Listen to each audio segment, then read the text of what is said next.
Sveiki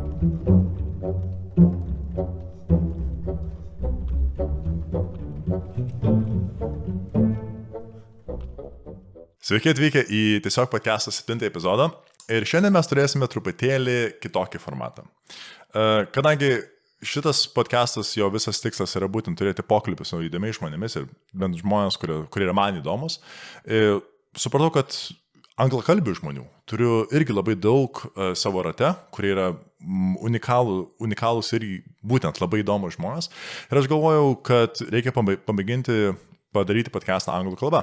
Tad jeigu jūs mokite anglų kalbą ir norite klausyti, prašom toliau. Jeigu ne, tai atsiprašau, bet netolimoje ateityje bus tikrai dar lietuviškų podcastų, tad sekite, laukite ir jau bent porą esu numatęs, iki kalėdų tikrai turėtų būti. Right, so switching into English now. So today on Tiesiog Podcast, which in English would be like simply a podcast, kind of. That would be the translation, very simple. I have a friend of mine, Pontus Persson. Hi, Pontus. Hello. Hey. All the way from Sweden. Yes. Yes. And so I've traveled a long way. Yeah, all the way from the... All the way to the office.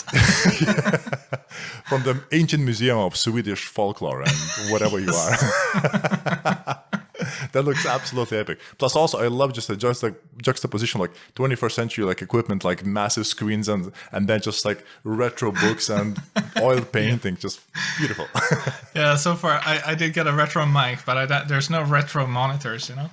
Or there are maybe, but like they wouldn't be able to plug in. It would be kind of badass to have like just a wooden box as a... I mean, you could use like those old TV sets, right? Like those like massive ones with a filament tube. Yeah, we have one of those upstairs that is like all emptied, and we put our projector in it, so it's nice. And then it projects out, right? It's kind of cool. Perfect. Right. So to those friends of mine and listeners who do Lindy Hop'o, you know who Pontus is. But those who don't, so Pontus is multi-international or international multi-time boogie woogie and Lindy Hop'o champion. Yes. So I think. Just a brief idea about, I think, Pontus' biography. You've been dancing since you were 5, if I remember correctly? Yeah. And then you started competing very, very early on, and you've been awesome, clearly at it, and then slowly and steadily gained notoriety, and then became a international champion-level dancer, right? So, I mean, could you fill in a bit more of those gaps? Cause oh, yeah, there's very quite many first gaps. Level explanation. Yes, so it's been a while that I've been dancing. So like I started as a 5-year-old, and I mean in terms of like champion level, it's hard to say whether that is actually like true or not. Like in Boogie Woogie, for example, you have competitions that are meant to measure whether you're a champion or not specifically, and there are no other competitions that rival that kind of legitimacy either. So it's one thing to say it there, because that scene is kind of just like revolving around the competitions and so on as well, right. Very much at least. And we were never world champions, but we were World Cup champions. So that's like the overall cup of the year. Which is a world champion, no? No, because you would actually have like one competition that is called the World Championship, and that's the World Champion of the it's not like an But F1, we had like the overall World Cup, let's say. So I mean, so similar to like in F1, where like you accumulate the points over the year, and then the champion is someone at the year. I'm just gonna trust you with that. Then. Okay. I have no clue. Right. Fair enough. But yeah, so like that's what we did. We did end up like we had 5 years straight as Swedish champions and 5 years straight as silver medalists in Boogie Woogie World Championships. And so we were like always there on the top, like fighting for it, let's say. Right. And in terms of like Lindy, it's like even harder to like define what a champion is. Sure. It's more kind of like if you're, I would like kind of translate like that to just being a top 20 or 10 I would level probably dancer, say that if you're participating in the invitational, like at ILHC or like International Lindy Hop'o Championship or any of the similar caliber, if you're at the invitational level, you're kind of there right? Yeah, definitely. No, I agree about that. I think it's just a bunch of people that are kind of on top of the podium, because it very much goes from case to case, from competition to competition, or from skill set to skill set as well. Yep. And everybody's like so their skill gap is or their skill cap, let's say, is so high on all of the levels that like it's incomparable at that level, kind of. Yeah, because I mean, like if you take Niels, for example, and Niels and Bianca, I mean, they're obviously phenomenal like couple, but I mean, their biggest hook, I guess you would say, is aerials, right? And they are acing those. I mean, obviously, everything else that is built around them. But I mean, in terms of aerials, they're now, from what I've seen in the last maybe few years, definitely I think at the top, and nobody's really even that close to them. No. Yeah, like, because I think a number of years ago, obviously, you were one of the aerials, like, beasts, from what I, like, after, it's like one of those things I think where a lot of Lindy Hoppers, like, once you get to this level where you get, like, the itch, you start diving deep into the videos and just, like, going through all the competitions and, like, analyzing which couple became what and how they evolved and everything. But even when we were during like our craziest aerials, it was still kind of low in altitude. Sure. And kind of all of the aerials. Stephen Chansey kind of stuck out with some high aerials at the time, but we were maybe the ones that did like quite like original, like new things. And like some like things that were like really particular and crazy. But none of it in general, when we were like the most active, was very high in altitude. And I feel like what Niels and Bianca is like bringing back is like using that altitude. Sure. I mean, it does help that they're short. Physics, like just from physics point of view. He still needs to throw her high over his head. Oh, sure. No, I don't deny that. But I mean, like, so imagine if you were throwing Bianca. I mean, that's kind of my point, right? You're what, 6'5"? Yeah, you're like 195? Something like that? No, 185. 185, okay. Yeah. So I mean, or me, 202. If I throw Bianca, I mean, she is flying. That's like proper flying, right? Like you're 3 meters in the air flying. No, yeah, for sure. But it's also like, I don't know. Anyway, but I know exactly what you mean. I just feel like and also like it's especially nice that they have like kind of gone into using like high altitude aerials to such a degree, because it's not like they only have one aerial that is high and that is theirs and so on. That was kind of like what happened when me and Isa were a lot active, that everybody kind of had like their aerial that they were doing. And not much so much else. But they have a whole row of them that they're doing like all the time, and they can just like kind of interchange from one of them and so on. So that's kind of like that's kind of old school in terms of like both as in like back in the day, and also like in terms of, let's say, like 15-20 years ago, there was a lot of people who did a lot of aerials. But then that kind of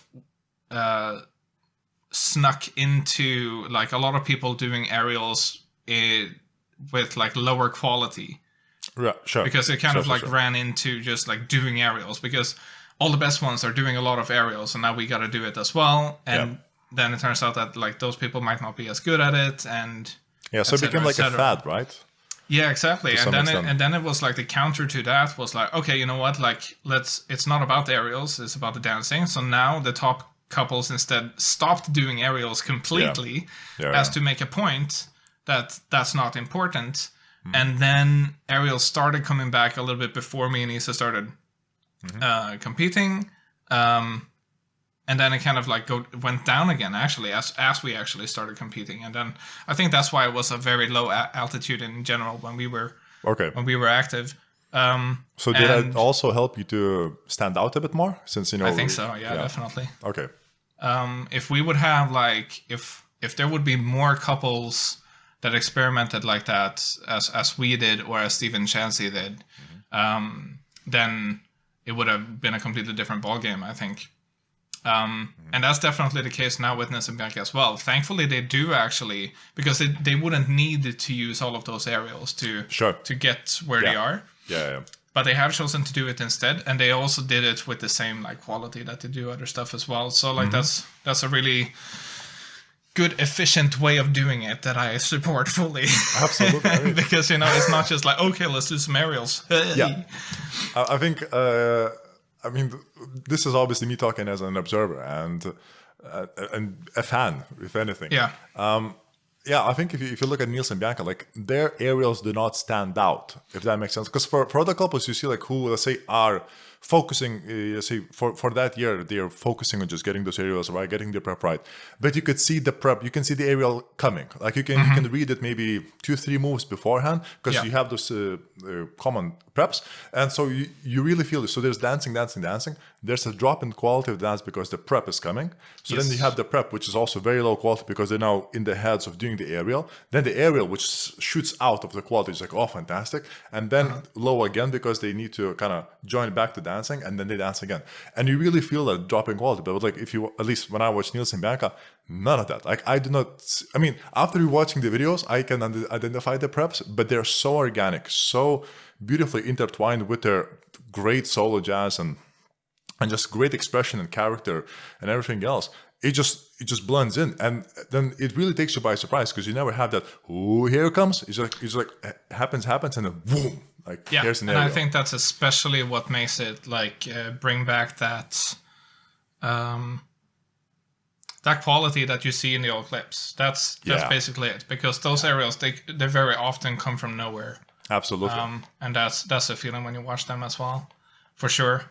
Yeah, I know. I guess I never thought about it from that point of view. But yeah, like if you watch, I think, I don't know, I watch Hell's a Poppin', I don't know how many times, but every single time I still watch it, just my blood starts pumping. Like it's just so exciting. It is so, I mean, I know from what I read about the recording itself, like they've been fatigued quite a lot because they've been doing their routine, I don't know, 10s or 30s or whatever number of times before they actually got the final recording that they end up sticking with.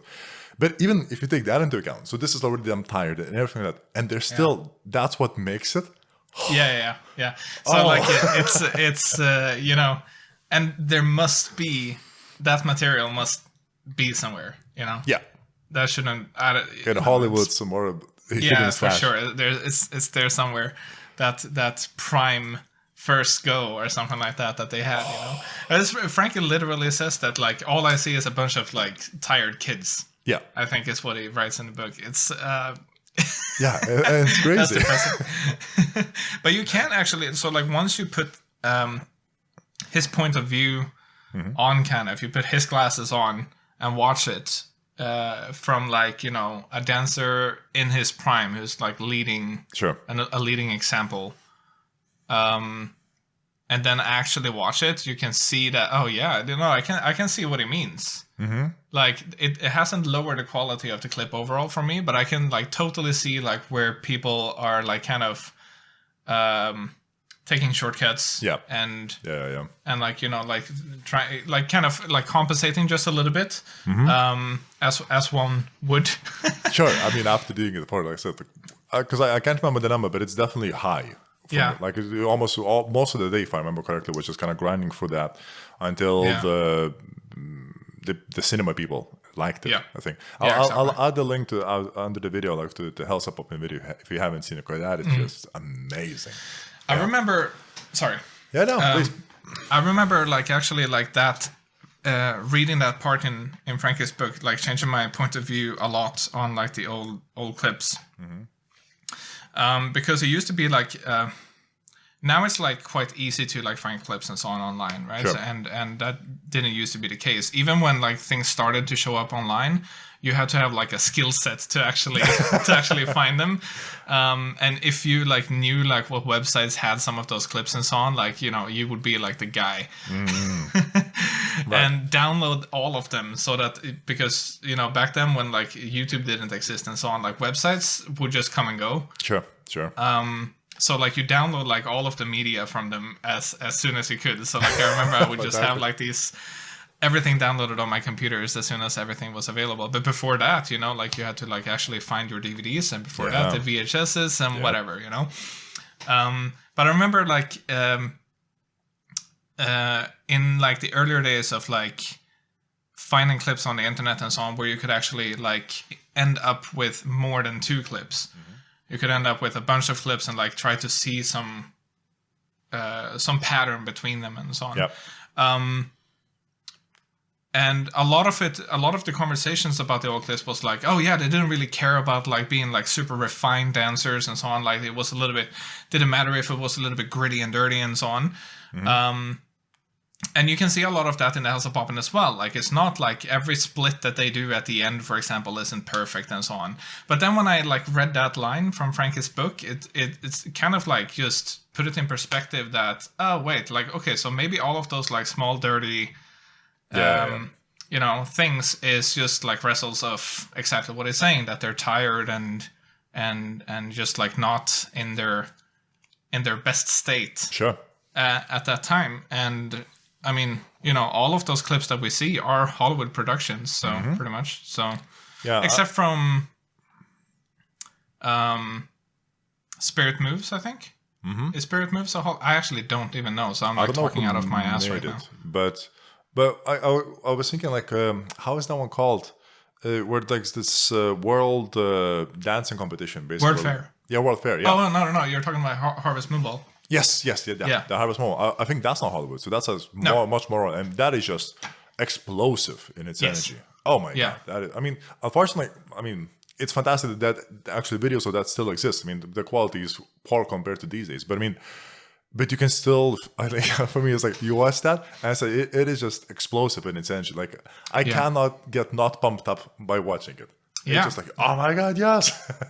And that one is also very messy and gritty and so on. Yeah. Like there's a lot of like some of the best like couples in there that are doing like a bunch of like mistakes, and it's all like, really, you know? Yeah. But that's also like, then you have like the adrenaline of being in front of a huge audience and like the competition in mind and so on as well. So it's like a different type of messy to what you can see in some other like Hollywood clips. No, but like all of that is like really... It's just very interesting to see it from a different point of view. So like from there on, after I read that, I kind of like stopped talking about those clips in that way and stopped like saying that, oh yeah, they didn't like really care about those kind of things. Yeah, they definitely did. Yeah. Not that they would like have ballet lines, like those kind of like levels at it, but if he clearly says that like all he sees are tired kids at in the House of Poppin' clip, then like that says a lot on like how they meant to dance. Same thing goes for the Killer Diller clip, the Congaroos. I don't think I've seen this. Killer Diller.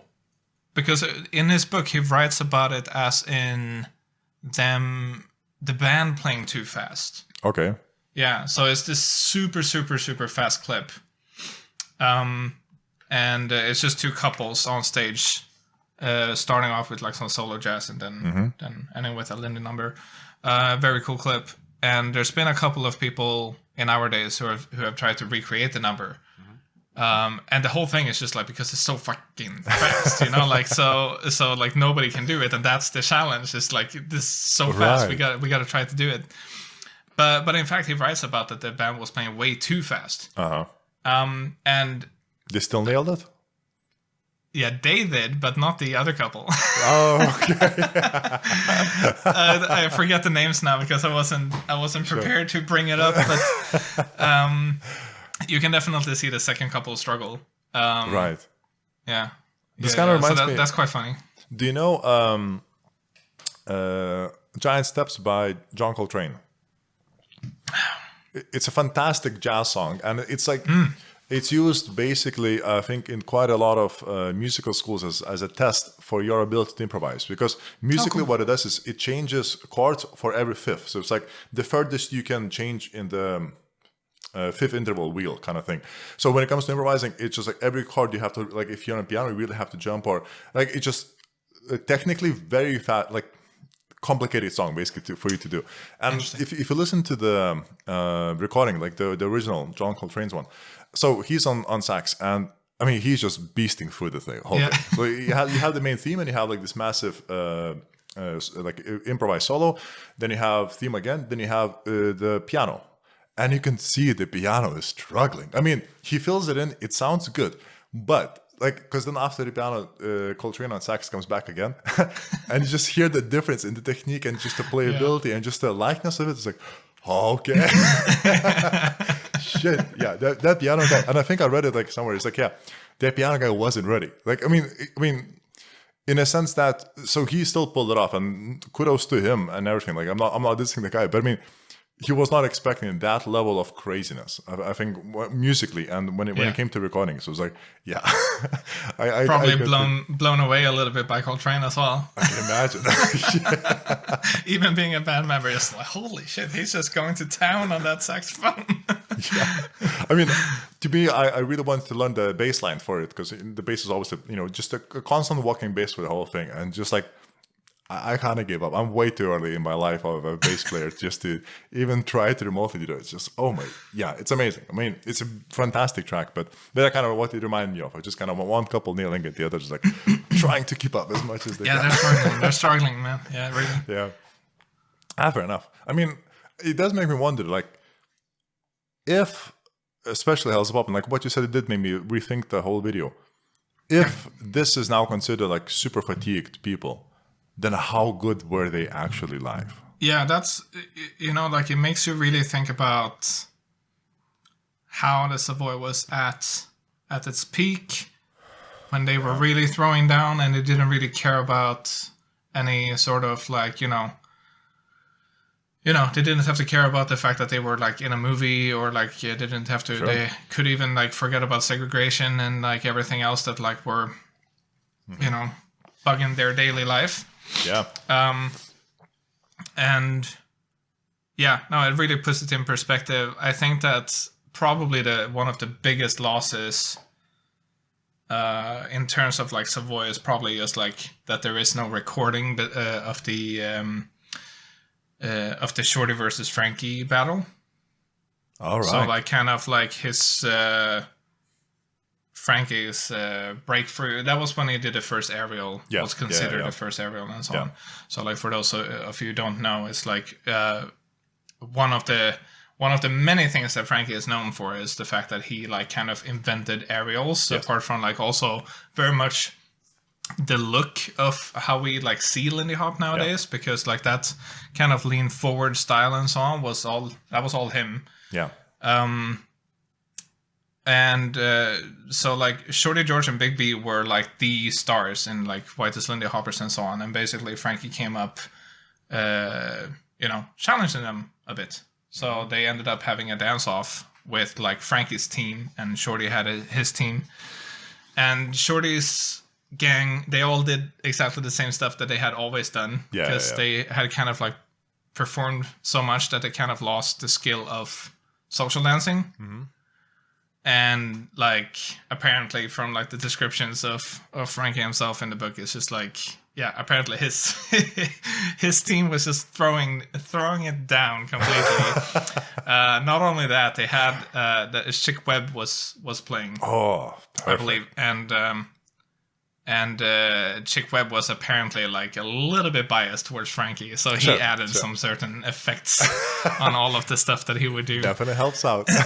Yeah, so I think that's probably the fact that there is no recording of that battle is probably one of the biggest lacks of documentations that we like. That's really one of those that like you would have want to see. Oh, absolutely. I mean, if anything, once again, just thinking about it, I'm just grateful there's any recordings from like third and fourth decade. I mean, any of them to me is like they're invaluable, genuinely invaluable. And it's amazing that there's not just like one or two, but there's a good number. I mean, and it seems like every few years there's like one or two new ones pop out on some kind of random things, and which is fantastic, which means that they are there like in one form and another. And I think probably I would say since Lindy Hop'o doesn't look like it's going anywhere, probably there's more and more like Lindy Hop'o historians or people who really dive into the history and like searching for these videos will appear, and thus as a consequence all of us are going to benefit greatly from it. Oh yeah, for sure. Yeah, because I think the other fascinating thing, I know we're geeking out and you hear about Lindy Hop'o, it's like, hey, that's what we're here for, right?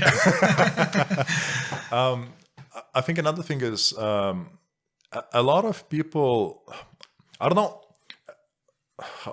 okay, let me just try to word this correctly. Like, I think a lot of people are heavily influenced by Frankie when it comes to Lindy Hop, like how they perceive Lindy Hop, what is Lindy Hop. A lot of people share his values and his values only to Lindy Hop, ignoring a lot of other old-timers' perspectives. I think the simplest example, if they could be Norma, because she had quite a lot of different viewpoints in some case, like quite a number of cases from what I know. And I do not know much here either, so like treading carefully. But at the same time, it does make me wonder, like, since a lot of people think about like Lindy Hop as a Frankie at the top and then everybody kind of surrounding you and so on, is this still kind of actually Lindy Hop in a way? Because I think once again, like every single of those old-timers, like any couple you take, let's say from, the same Hells Hop in video, they are Lindy Hop. Like they're all unique moves, they're all unique styles, they're all unique, the way they hear and express themselves. And that, like, one of the great things about it, for example, same, if you watch like Hells Hop, none of them have a common basic move that they do, right? Like how now we have like rock step, triple step, that kind of stuff. Mm-hmm. All of them have different. Obviously at the high speed, it's like running or that kind of stuff, but each of theirs baseline is also different. That's meaning they are creating their own feel and move and just reacting to it. And I think that is maybe sometimes a bit, I don't know if it's not a problem, neither good or bad, but it seems just that's the kind of way it is that, that maybe, we're still getting like not a full picture of what Lindy Hop actually was. If you look historical, once again, it evolved insanely. If you take just from the 20s to 40s, it was insane evolution. And then since the 80s till now, another insane level of evolution, and which is great. I think that's what I admire about the dance a lot, is because I watched, let's say, the videos from the 30s. I watched the videos from the 80s, 2000s, 2010s, or even this year. Yeah. And yes, all of them are different, have different flavors, different themes, different fancy moves, or different kind of signature moves that are in fad at that specific time. But at the same time, it's still all Lindy Hop, like it's still all intertwined. And to me, like being as a Lindy Hopper myself, that is just insanely fascinating every single time. Knowing that there is this kind of strangely woven common thread back to the 20s, how it came and its roots. And I find it fascinating. And I think, I haven't been part of other dance forms, I guess, or other like art forms as such. But in Lindy Hop, one of the things that does surprise me is how many people are deeply passionate about it. Like in terms of they care about the history, they care about the roots, they care about the social circumstances it was brought in, and talking about it nowadays. And like, I think spreading that word of, or the notion of freedom, I guess, because that, I think, so, okay, this is going to nicely tie into that. One of the questions we talked about before. Is the Lindy spirit. What it means, because I think this is like one of the terms that's very, very commonly used. And I know I've used it too, maybe not necessarily fully explaining my meaning. And I think I kind of probably more or less talked about what Lindy spirit for me, but I think with one word, I would say it's freedom.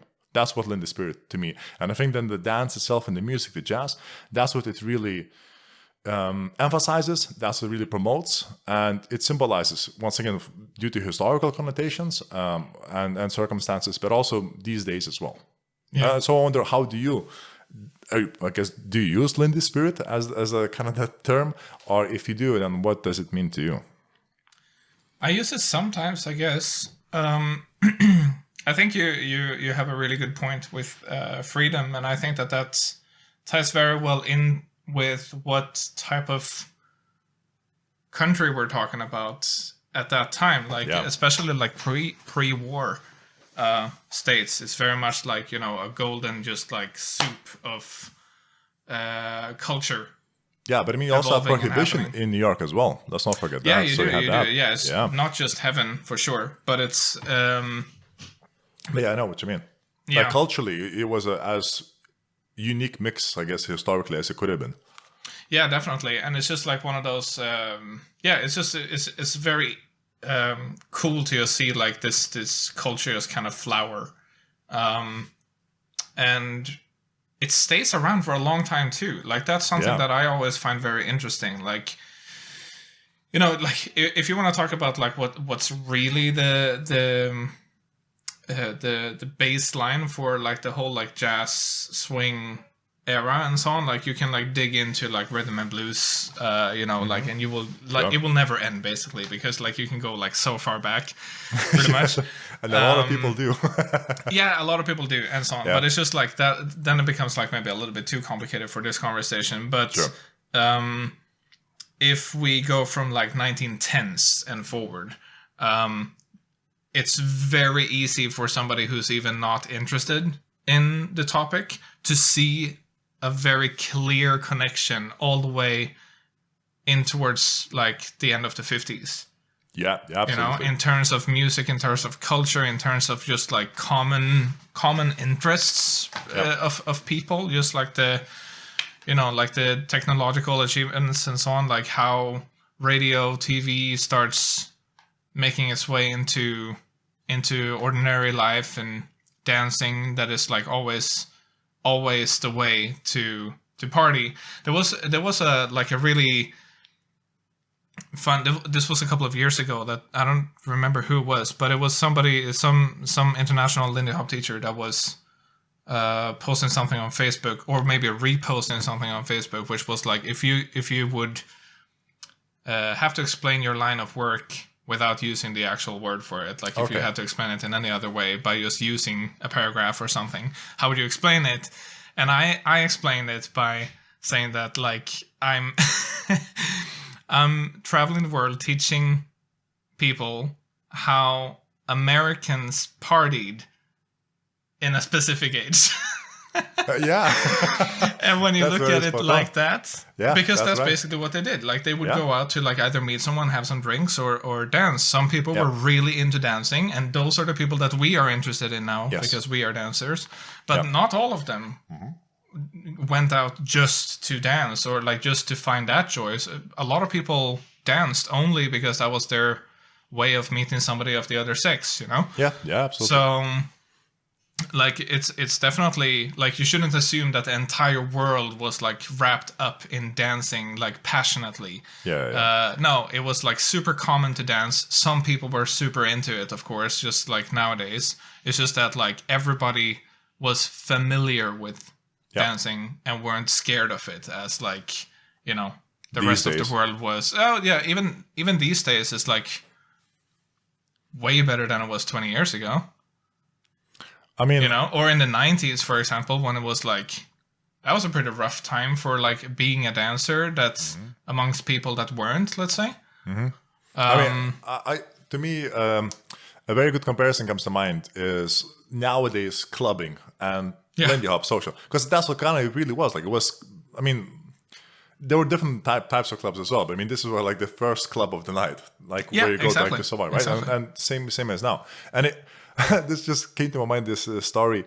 I think it was a few years back in Liverpool. I think it was one of the weekenders, and we went to the after party, and we were just in a bar, and opposite that bar was a proper club.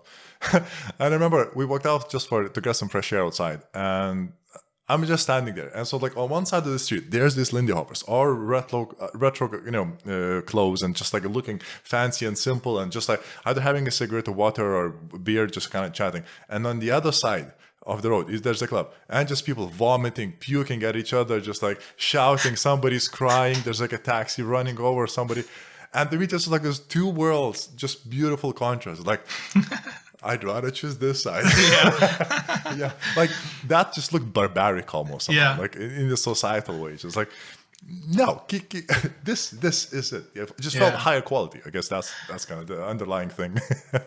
With that said, I think that it's also like, I think that it was as brutal back then in terms of like, people, because that was the way that back then the ballrooms were the place where like a lot of people were going to get shit-faced. So, so you would definitely see a lot of that as well. And I mean, like there's stories about like even Frankie and like other dancers being in knife fights with other artists and so on and whatnot. So there's like, and I'm not going to talk about like how true they are, because I haven't done a research other than like the fact that like people that I would expect to know if it's true or not has told me. But there's a lot of really like fucked up and funny stories about like people that you wouldn't expect. Yes. Just because they were really, really nice and lovely and wholesome in their older years. I think it's kind of from also at the same level of sources as you, but like I know from Frank Sinatra, because he was in with the mob, from what I understand, quite big time, but in a kind of good way, I guess, as you could think about being with a mob in a good way. But which also meant like he definitely had some crazy things happening in his life. Besides just singing, it's that's life, Yeah, for sure.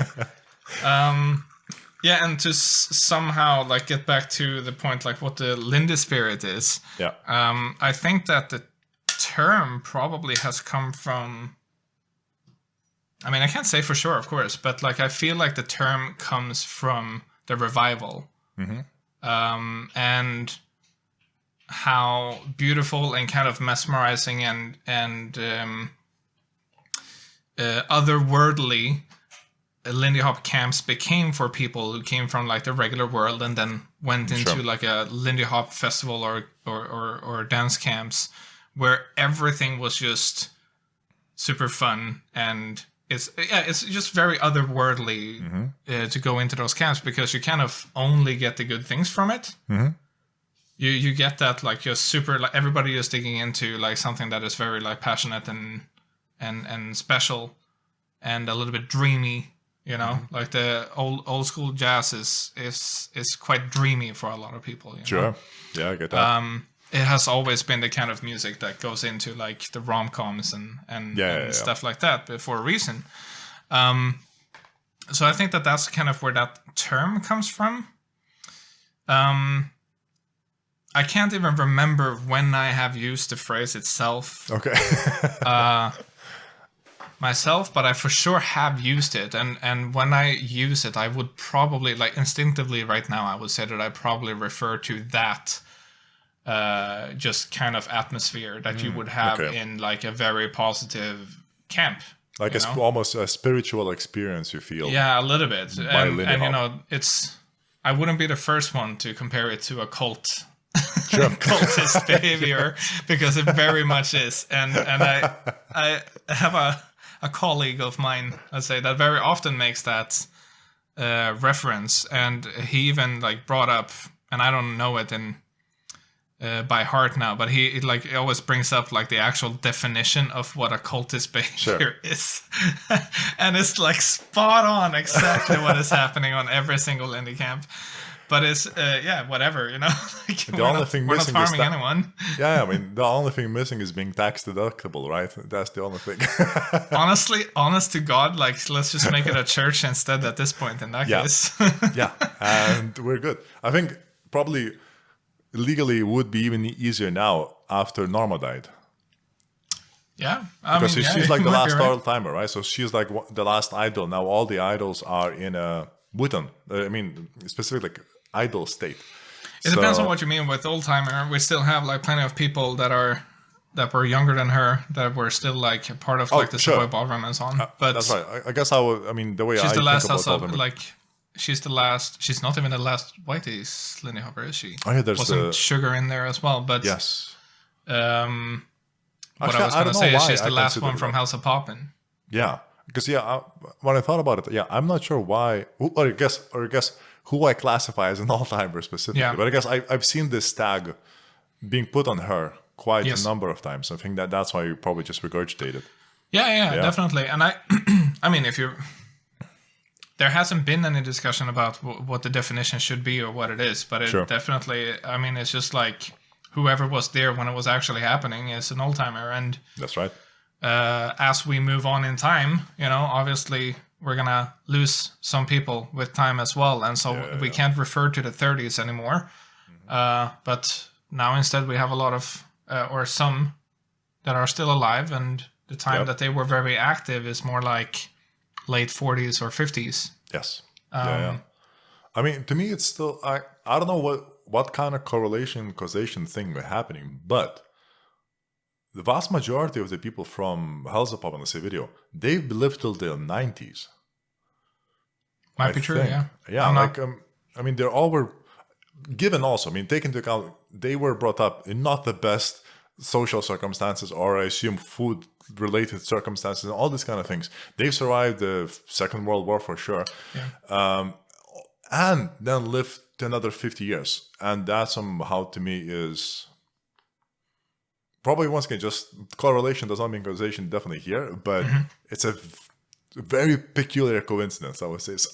Yeah, it is. And which is also a really interesting comparison when you compare to like how old dancing can make your body.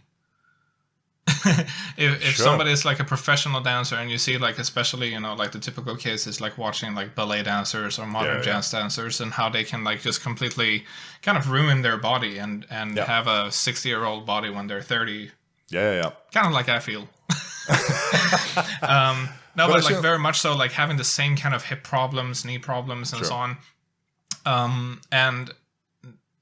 And then you also have the other part of it, which is like dancers are very often happy because they've done what they love for like a living, or for a very long time at least. If it wasn't for a living, very like on the side, and so that happiness definitely, I'm definitely believe that has an impact as well. I mean, I know there's been recent studies about this, purely looking for the neurological benefits that dancing gives you, because and I mean it's pretty much positive across the board, because fundamentally you are enabling your like parts of your brain who are responsible for hearing, for moving, for seeing, for predicting, right? So analytical and creative side. So basically just all your brain is firing up. So all the synapses that might be, have been laxed, they're being, rejuvenated to an extent, or just basically new signals, new pathways are being formed. And so it seems like dancing has been fantastic. And I think there's been some like, I think one of the studies I've heard was like on Alzheimer patients, and they've seen once again improvement in their general cognitive behavior and so on. So it makes sense to me. And I mean, like the art forms in general have a huge impact there, because like even music also has like you can see a lot of like papers and articles being made of like the impact of music and so on, and how like Alzheimer's patients all of a sudden knows how to play the piano perfectly, right? Even though like they can't even communicate or something like that. But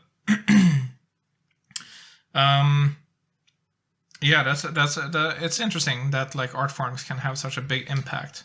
If you look at like the few tribes, like tribe cultures that still exist nowadays, you kind of see a lot of that as well, though, because dancing and singing has always been a part of like human culture. Absolutely. So there's definitely a quote unquote magical essence to it that affects us, and that has always been important to us. Well, I mean, one of the explanations for that I've heard from another scientist, but I can't remember who said it. And I haven't thought through this idea. But fundamentally, it's like there's a mathematical beauty to music. And it is because, like, when you hear the harmony, it's like after living in a world of chaos when everything is, like when you hear different sound waves who would not, like, there's interference, there's destructive interference, constructive interference, there's a mishmash of something. And all of a sudden you hear a harmony, which means all this chaos, all of a sudden has a pattern, right? And you recognize that pattern. And that then those beautifully and clear-cut patterns. So if you play like a simple like chord, right, 1 3 5 7, you hear that and your body resonates. It's if like there's something to that. The explanation was kind of given for that. I mean, I've used the same reference in many of my classes. Just like why, kind of just like talking why we kind of like to dance and why it's so gripping to listen to a song and so on. It's just like as soon as there is a pattern and as soon as we see that pattern, then we enjoy it. And the fact that we can anticipate it is exactly why we enjoy it. And I think the most beautiful thing is once that flow zone where you blend in with the music, with the pattern. When you, I know I felt it numerous times, and those are the best things that can happen to you, I think, as a dancer, is when you just move. You don't think about it. You just move. You just flow with it. And you know what happens, what is happening, and what will happen forever and always. Like that just perfect, beautiful bubble for those, like, say, 2-3 minutes. And it is like a trance state for sure. Yeah. Like I've experienced that. And I think the one, No, go ahead. Okay. It's like you just made me realize where it all came from. Yeah. Okay. And I remember in one competition, like I was doing Jack and Jill, and in the final, so there was like a final spot, there was 2 couples left, me and another. And during the final, I was in a flow zone because after the song started, I have no idea what happened. Yeah. And then the song finished. And then I tried to recall what I did. I couldn't think of a single move. I have no idea what I moved, what I did. It was just in that kind of zone. And maybe coincidentally, I ended up winning that one, which is phenomenal. That was like my first Jack and Jill win, I remember. But because obviously my scientist brain is like, hey, so what the fuck you did? Because clearly you want to repeat that for next time. And I couldn't do that because in that flow state, I just didn't save any information. It was just being there and just dancing. Yeah, and that was amazing. Yeah. No, definitely. I realize now where it was that I got that reference from about like the like recognizing a pattern and why people like it and so on. And I think it was a TED Talk by a drummer that used drumming as help for people that had like sleeping issues. Oh yes, I've seen that. Yes. And I think it was there that he talks about like why it's such a why it like grabs us, why music grabs us, because you have that beat, and as soon as the brain recognizes that there is a pattern, specifically in the beat, then just because he was a drummer, he talked about that, of course, but there's also plenty of other patterns. Sure. And then the fact that the brain can anticipate it, that's when it starts like moving into that state, kind of a relaxed state. And so when you're relaxed, it's obviously going to be easier to be happy as well. So like that's like that was in his like in poor words, kind of his point, what music and like art forms could, how that could affect people. And this is actually, just now thinking about it, made me remember there was also a study a few years ago. And that one, to me, it has a groundbreaking conclusions, but I never followed up with it. But basically what it showed is so they did 2 brain scans on 2 people talking, right? So she's mapping the brain and their activity and seeing which regions flare up and everything. And the most fascinating thing, what they saw was, as 2 people communicate, those 2 brains start firing identically. So they start resonating in them. So if I think that's why like storytelling is so important to humans, is because one human, it's as if connects to other humans, and all of them now start, like their brains are functioning in the same way, start resonating perfectly. Becomes like a hive mind almost. Yeah, kind of. for the brief moment, like that's really what I think when if you're telling me a story, and if I'm in that story, like I'm into it, I can visually see that story in front of my eyes, right? I can it's forming. And even though you're just saying words, and ideally I assume it's like whatever you see, I see as well. In ideal case scenario, obviously some discrepancies, blah, blah, blah, in translation. But this kind of idea that by just communicating, you're able to resonate with another person, just create this, I don't know what the word is, but like phenomenal connection. It kind of shows that, I think, not only the power of a dialogue, because I think that's what the dialogue shows, and that's what the podcast is about, is having the dialogue and being able to practice this. But it's also probably like empathy is part of this, and understanding, and just, I guess you could also say, like, if you take the hive mind approach, and the more people resonate in the same way, the stronger the intellectual power of that movement or that idea becomes, right?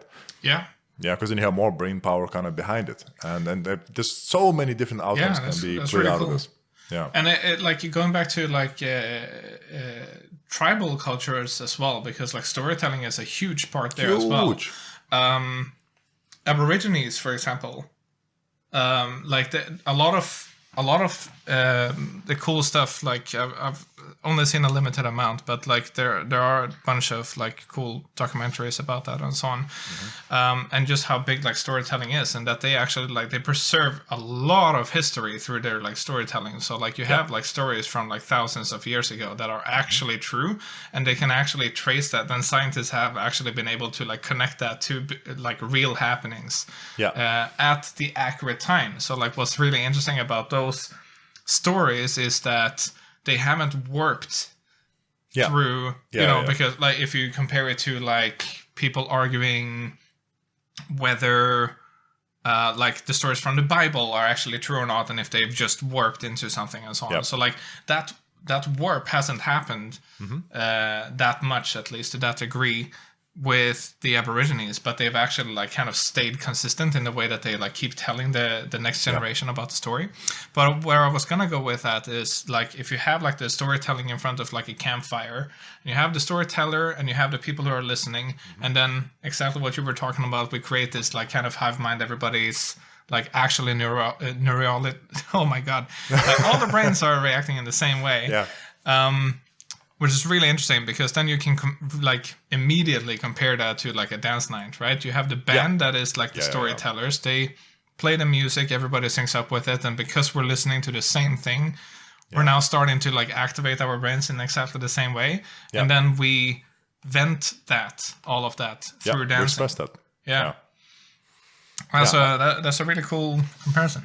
Yeah, I agree. And just to add to the power of storytelling over a long period of time. I recently read a book called Kon-Tiki, and it's a book about... I've read it.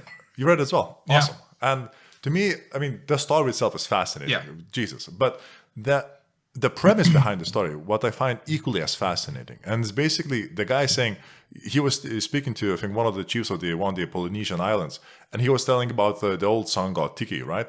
Yeah. And he was like, but wait, this Tiki god exists in Peru, right? Yeah. And once again, by that story being told for thousands of years, he came up with that idea that maybe Polynesians didn't come from Southeast Asia, but they could have come from South America. And that's kind of proved that at least this theory is plausible by building a raft and floating through it.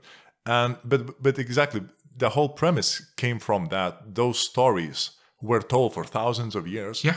And they reached a guy in like 50 something, the Norwegian traveler, and it's like, you know what? Let's test it out. Let's test it out. It's a really cool story. I remember I read that as a kid actually. I read it as a kid. And like then I think my entire family read it as well. So it was like one of our favorite stories. Okay. I really remember liking that. I was not a big fan of the movie. It was a movie that came out with it.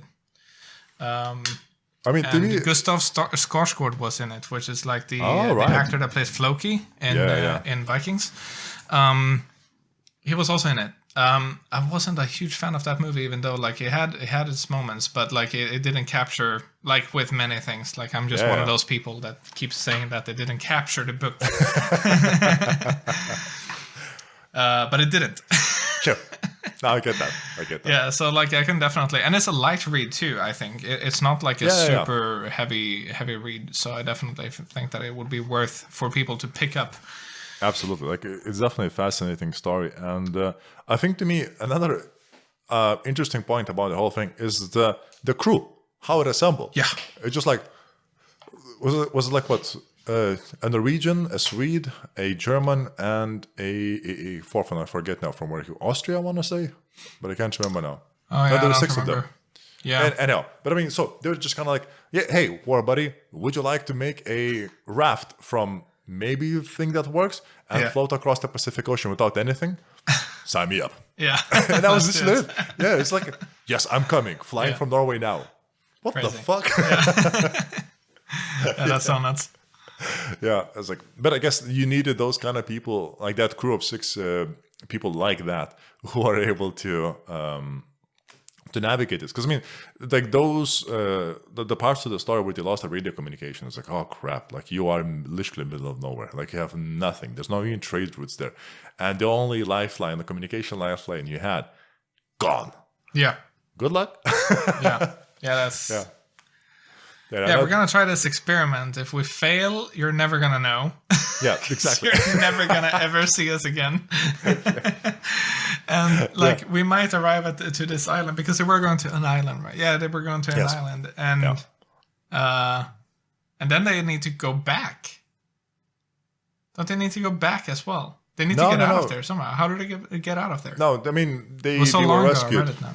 So so they went off course a bit at the end because there was like a tide shifting more south. So they crashed on an island, and so before that they basically one of them went to an island to meet a local tribe there, and they kind of started negotiating, all good.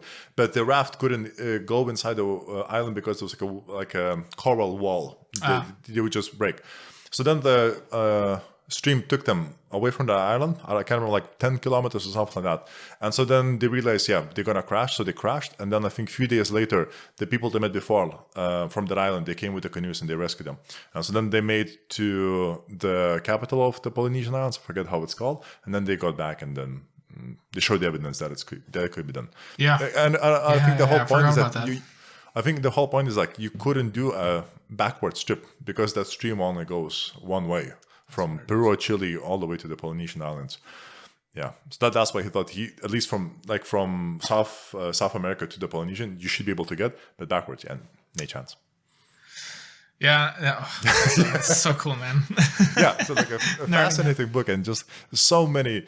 I think it's like so many simple moments there captured, but just so beautifully. Like at least in the words, like like how they go whale shark, shark fishing and all these kind of things. Just beautiful, and it's simplicity and raw. It's just fantastic. A beautiful detail as always.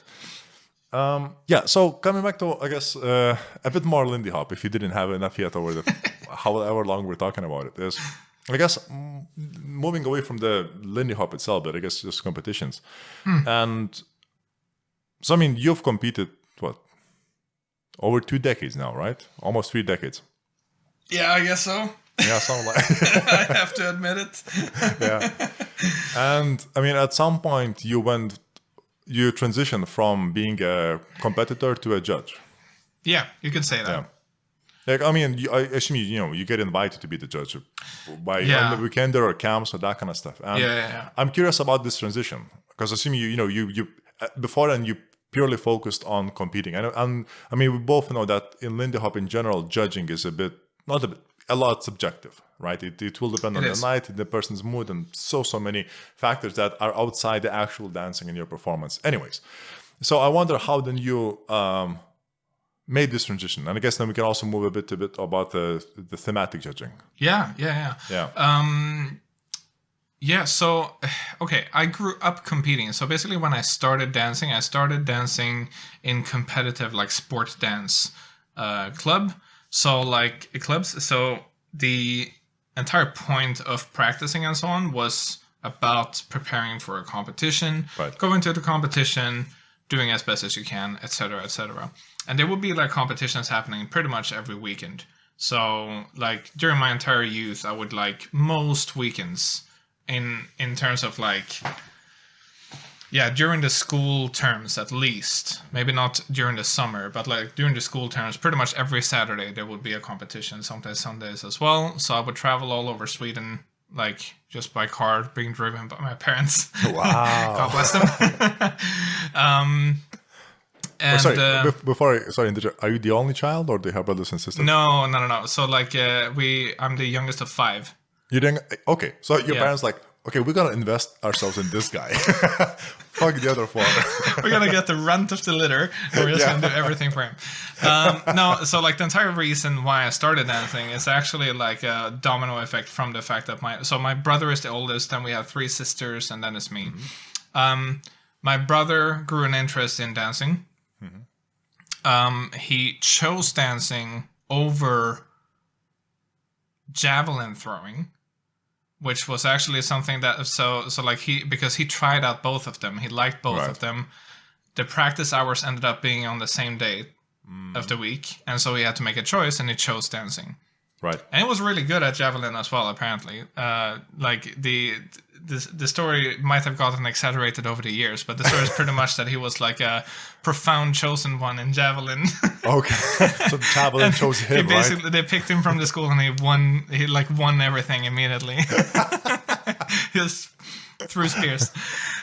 Just walks down the street with a javelin, and policeman just like, this guy is fine. Like, he's the chosen one. Yeah. That's pretty much the point of the story, at least. So he chose dancing instead. He liked dancing a lot, and my 2 older sisters that are, like, the 3 of them are very close in age, so they're just, like, 1 year apart. They immediately kind of just joined him in that. And so like the three of them were dancing. Then my older sister, but the youngest of the three, did the same thing because, she grew up there. And I was born, I think, after they first started. So I was raised very much at the dance club. Right. Like I was there since I was born. So it was very natural for me to start. It's kind of like if you have like siblings who do football, then like you will probably end up doing football as well, or like some sport at least, or something like that. Or, like if you have a parent that is into one of those sports, or like maybe helping out, like being a volunteer teacher or something like that, like your kid is going to end up doing that as well. Like it's just kind of a natural course very often.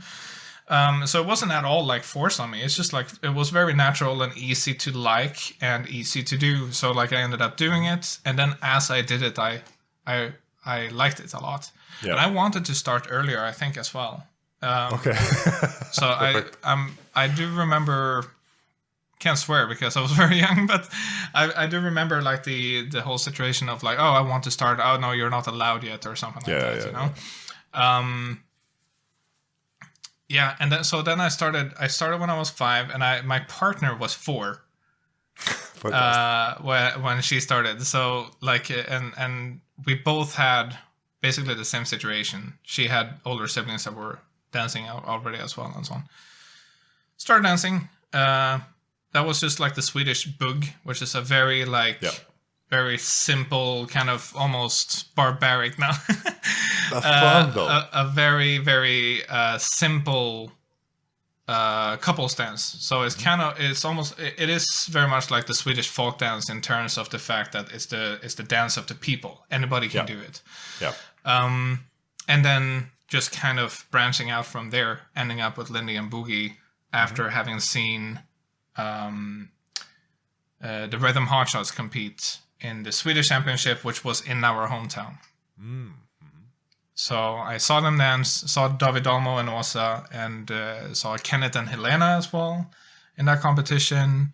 A couple, Christer Isberg, Ann Isberg. So like really like legends in like the Swedish scene, and basically just like pointed and said that I wanted to do the same thing. And then a couple of years after, that's what I was doing. So I started with Lindy and Boogie when I was like around 8, I think. Okay.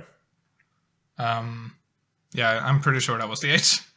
And then let's see, where were we going with this? Why did I segue into my origin story? When did you become a judge? Like, yeah. So like, so we started like competing, and so like pretty much immediately as we start practicing. And over the years that like you're competing and so on, like into like the teenage years and so on, like, you know, the judges was basically just like your scapegoat to like blame things and so on. Yeah. And very often, honestly, in like art forms that are being judged, it's very often true as well. Like you could see very clear patterns, and you could practically see the sheet of the day, watch who was judging, and you would know the result in many cases, you know? Yeah. But you would also, like, every once in a while, you would like, oh, we got a good number, like, we got some good ranks from this person today that usually, like, gives us really bad ones, etc., etc. But, you know, like, it all becomes very easily, like, negative towards judges. And you don't care so much about what they actually say or what's motivated. All you think about is just, like, dancing is just a thing that you need to know by doing and so on. So it becomes very much like a practical skill set and not so much an intellectual one. And then I started working with dancing, coaching other competitors. And then as we started getting some good results in like competition, and we started going to Harang, showing up there a little bit as well, Harlem Hotshots started showing interest in having me in the group. Yep. So I went up there a couple of times to like kind of like do let's say an audition of sorts, like kind of just practice with them to see if like I would be a good fit with a bunch of other people as well. That were trying out. I would say that like roughly during those years is where I started to have a little bit more of like an intellectual look at dancing and theorizing about dancing. Yeah. Very much introduced due to being in Harang and like sitting at the meetings where people talk about dancing, and you see the old timers talk about dancing, you see young dancers talk about dancing. It was just a different approach to it, whilst I just grew up by doing, you know? Sure. Yeah, I get that. And then when we started working like professionally and teaching internationally, rather than just coaching local couples, so like the neighbor towns and so on, that's the first times where we were actually like asked to judge something, because like in the sport dance scene, you have to have like a full blown like education almost. Yeah. So then it's like, okay, like you start off judging like kind of just by overall impression. Mm-hmm. And then with time, you start getting a little bit more and more, you know, like the more competition you see where it's like harder to judge things, the more you start to realize that, like I have to kind of think about this a little bit and so on. Yeah, so you start refining your criteria, right? Yeah, pretty much. Yeah. And that could have happened a lot faster if like people would talk to each other about judging, but people don't. Not very often, at least. People are really almost secretive about it. And I think very much I think a lot of people, like especially newer teachers and so on, that maybe teach at camps where some of their idols are working at the same time or something like that, let's say, they almost get embarrassed and they don't want to talk about it because they don't really dare to motivate it and so on. Sure. So there's definitely like an unhealthy thing going on there where like discussion about dancing isn't really happening on that level. And when they do happen, they are kind of hostile instead of being productive and just kind of healthy and nice, you know? Well, I mean, my impression on this is that it comes down to, I remember my PhD supervisor quite early on in my PhD told me this: receiving criticism is a skill. Yeah. Giving criticism is also a skill. Yeah. And she's like, look, because I was preparing for my Viva, and she's like, look, you're going to receive criticism on your work. Don't take it personally. They're criticizing your work rather than you. And this distinction, when you say it out loud, it seems very, very obvious. But intuitively, a lot of people, at least in my life experience, do not have this distinction. So whenever they present something, or in this case would be judging, any feedback they would get on their result should be construed on their criteria they chose for the judging, not of them as a person. And these are two separate things. It's like one thing is like, it's like if a blacksmith made a hammer and it's like you're saying, well, this hammer is shit. It's like, you know, you look at it, it is shit, but it doesn't say anything about me as a person. And that kind of distinction needs to happen. Yeah, that's good. Yeah, it is shit. If you're honest, you know, about it. If you got good constructive criticism. Yeah, no, totally. Yeah, and also like, you know, the lifelong quest on being able to take criticism is forever improving. Absolutely. I mean, what helped me with this challenge or quest, as you say, is switching my mentality to this. Anytime anybody says anything to me, it's fantastic because nobody owes me anything. Yeah. Right? So anything I receive, whether it's positive, negative, anything, I'm like, thank you. Because you gave me something, like you gave me a third party insight, which I couldn't have gotten myself, or it would have taken me a long time. So even if it's like, you're a fat fuck, it's like, thank you very much. I guess I do need to lose some weight, you know? Thank you. I really appreciate that you would say that because nobody says that. Yeah, nobody. I mean, I think about it, but now you said it. Yeah. I am so fat that you felt the urge to go to exactly. me and say it. Exactly. You're the only person who looked at me and you're like, you know what? I need to tell this guy. Like, this guy needs to know. Yeah, exactly. So I put the time, the energy to walk to him, to compile the sentence and say, you fat fuck. And I'm like, yes. And yes. So when I deconstructed it like that, it's like, I have to appreciate it. That is true. That is true. Yeah. And so I think judging, at least that's what I mean, obviously you've seen it in a whole different view, but I mean, from my very little starter level, I guess, judging what I've done and seen. Yeah, that it's definitely the case. And I remember even myself when I was in snowball last year. I did the prelims for the advanced Jack and Jill, and didn't get through. And I was like, that's as I expected. Basically, I just wanted to do the prelims. I wanted to kind of just participate in that European level of competition to see what's out there. And it's like, yeah, I'm definitely not even close to a lot of these guys. But at the same time, I remember I was dreading asking Sky and Remy for feedback. It was like next day. And, it was after class, and I said, I was shitting bricks. It was like, oh my God, I'm so scared. I was like, come on. And I came to them, I was like, hello, I've competed yesterday, and maybe you have anything you could point me in any direction. It's like, I do want to compete more. I want to become better at this, and maybe you could point something out. And both of them, yeah, of course. They gave me feedback. There was constructive feedback as well, which is just insane that they not only remembered me, but they actually remembered the things I need to improve upon. And they both of them agreed basically the same thing. It was like, awesome. And once again, that was a beautiful conversation. But then looking back at it, maybe there was just my own lack of self-confidence when it comes to asking for these things or anything else. But yeah, it took me probably 24 hours of just mental preparation until they could walk up to them and ask, hey, could you tell me why you judge me negative, or not negative, but like how you judge me, I guess that's the kind of thing. Yeah. And I think especially then it's like, it would be easy to go and ask somebody for feedback if they put the first place on you. But anything worse than first place, then that they have specifically not chosen you as the winner. And so there's something that is probably wrong. Let's say that's usually like the mindset that people go in with it. And that of course makes it a lot harder, because then you feel like you're targeted by this person, and now you're supposed to walk up to them and ask them what exactly it is what's your problem, The fuck? And honestly, like, I think that played a big part into like myself putting more work into my own criteria, or like what I thought would have value, and actually like putting words to the values that I had. I knew I had values in dancing, but I didn't have it in words. I didn't know exactly how to describe everything that I wanted to see when I was judging and so on. And a lot of that was due to me still competing and having like being judged by, especially in the sport dance scene now. Yeah. Because those are judges that judge a lot of different types of dances. So like not only Lindy Hop and not only boogie, but they also dance a lot of other dances that are very, very different from boogie and Lindy Hop.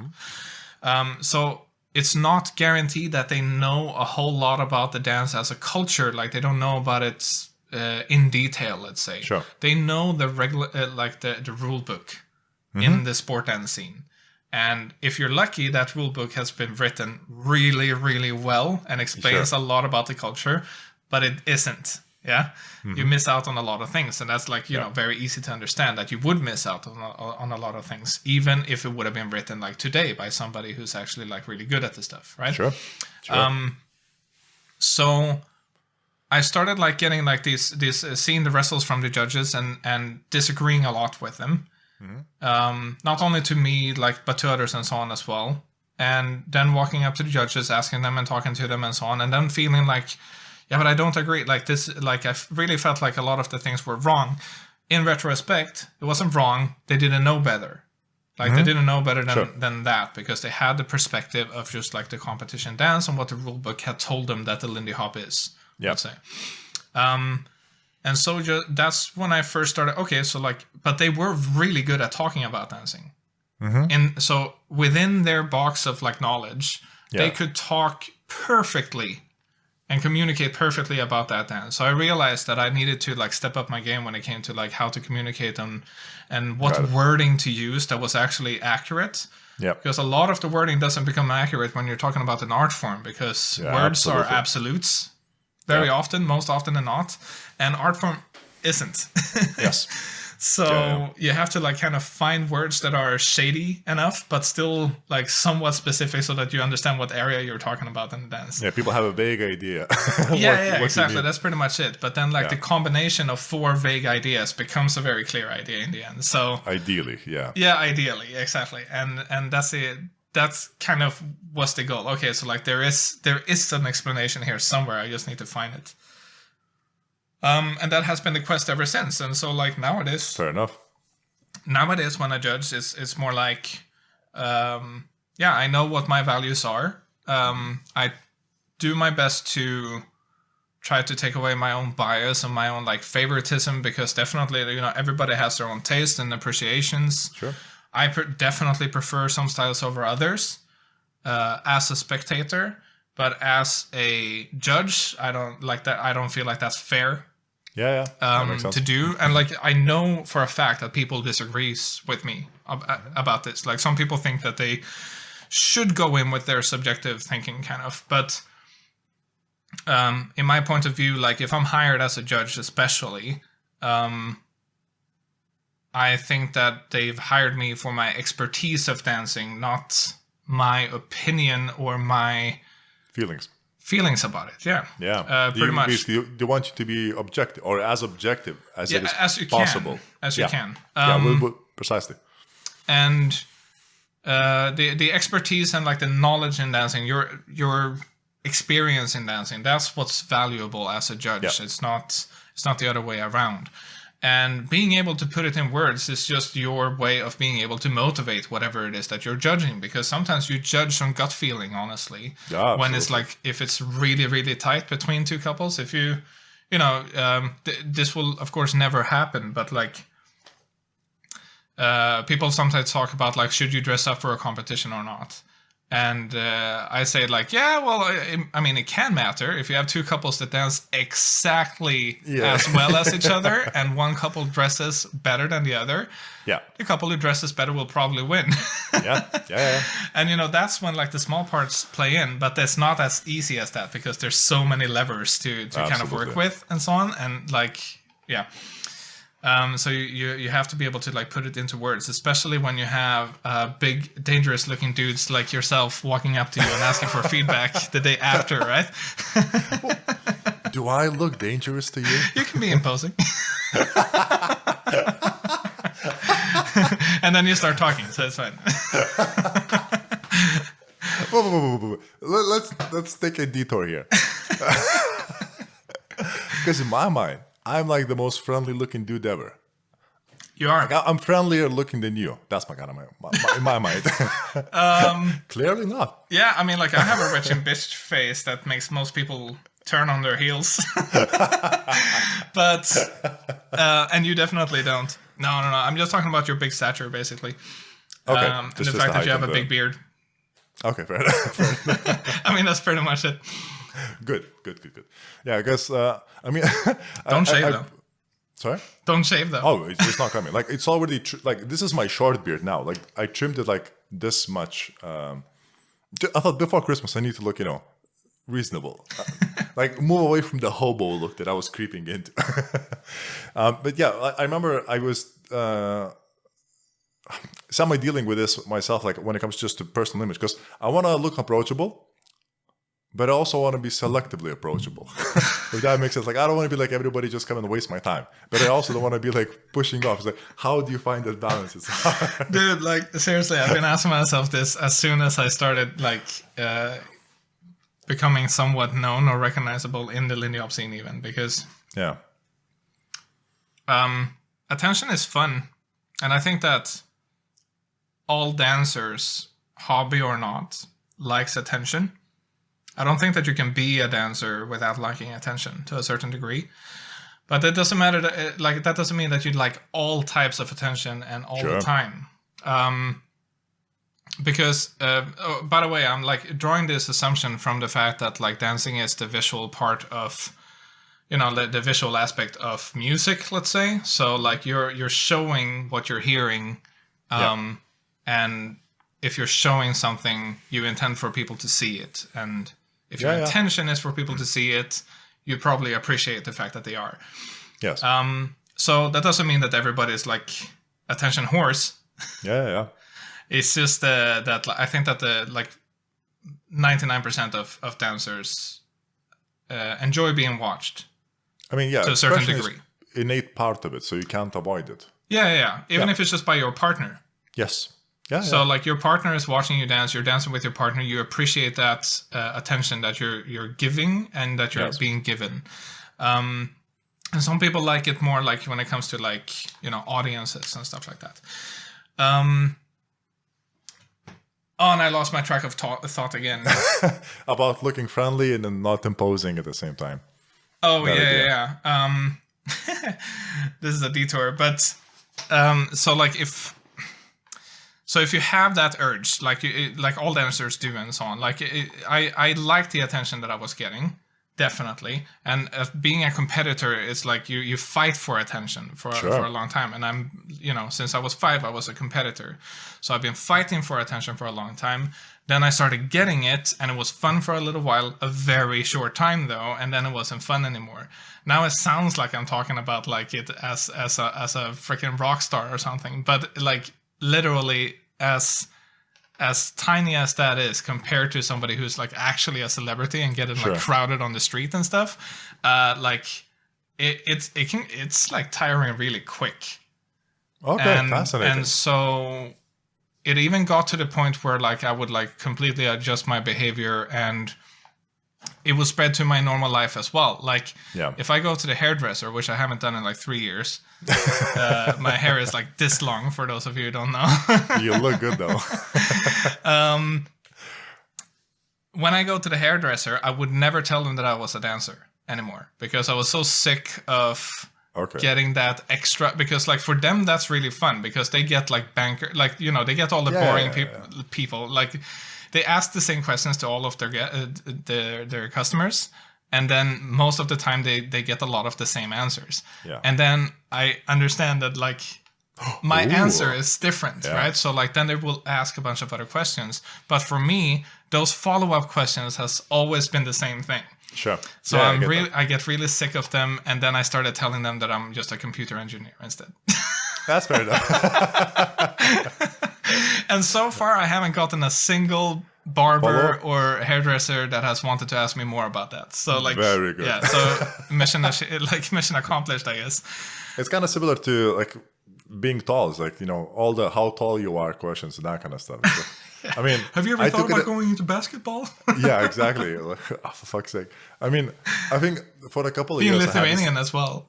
Oh yeah, like in Lithuania, I mean, basketball is the number one thing anyways. So that's why I guess like being tall is not that odd, if that makes sense, because I mean a lot of people are tall, but like in UK I'm tall, and they just fucking flood of all the same shit. So for the first couple of years in Lithuania, at university, I made this as like a challenge to myself to come up with witty responses I could think of, and it's also just I was tired. And no, like the best thing I've heard like many years later to the question, like the very common question about being tall is like how is the weather up there, right? So there's this American comedian Bob Burnham, and he's also quite tall. So the best response I've heard was from him. He says, so if somebody asks you how the weather up there, you say it's raining, and you spit in their face. That's one way to do it. Yep, and then we are done. I'm yet to use or this. you just like spit a lot when you say it. Yeah. It's pouring down. Yeah, just especially in COVID times. This is just a lethal combination. Yeah. Yeah.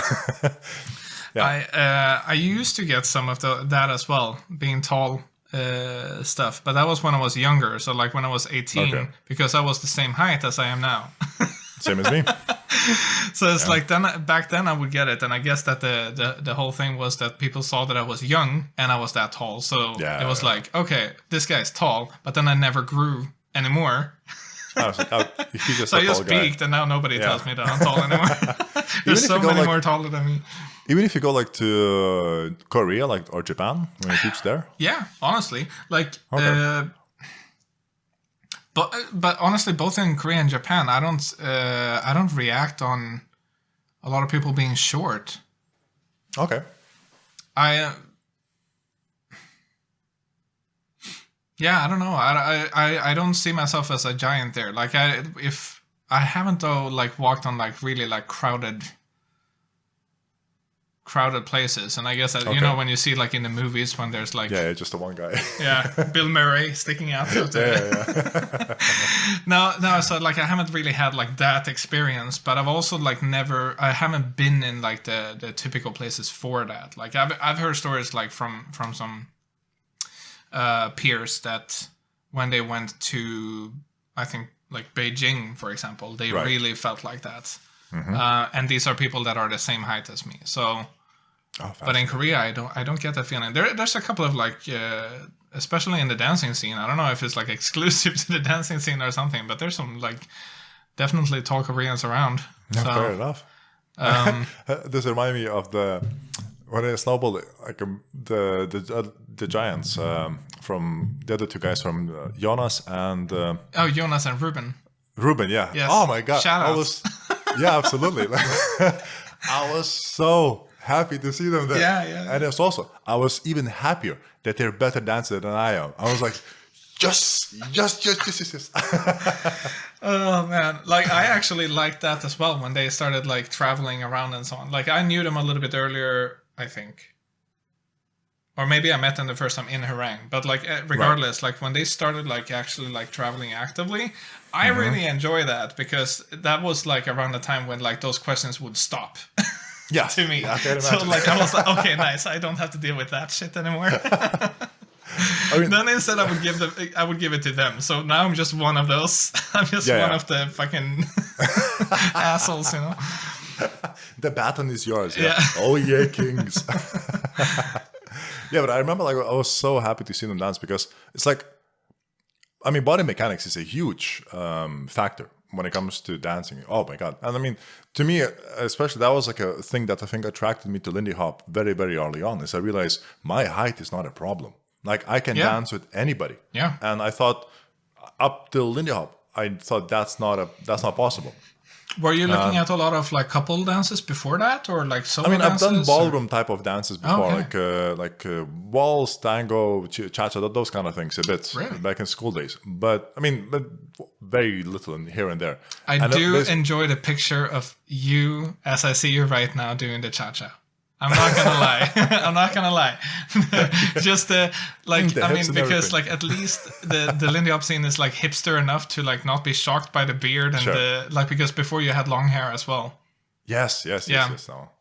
But like that look in the cha-cha scene would be a completely different one.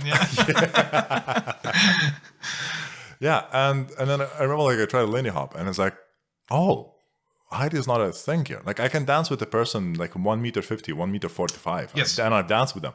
And age is not a problem. Yeah. Like you can dance. I've danced with grannies and I had the most fantastic dance ever. And at the same time I danced with kids and you also had a fantastic thing. And I was like, wow, this is like, I think maybe that's where like my freedom sense comes from. Because to me, it was really from the very early days, that kind of sense of freedom and expression. And I was like, perfect, let's do it. And then the more I went on, the more I got hooked on it. I was like, here we are. Yeah. Coming back a bit like to cool. like about looking intimidating and that kind of stuff. Yeah. I remember, I think it was first weekend there where I worked with you. I think it was in Birmingham. I don't know, 3-4 years ago now.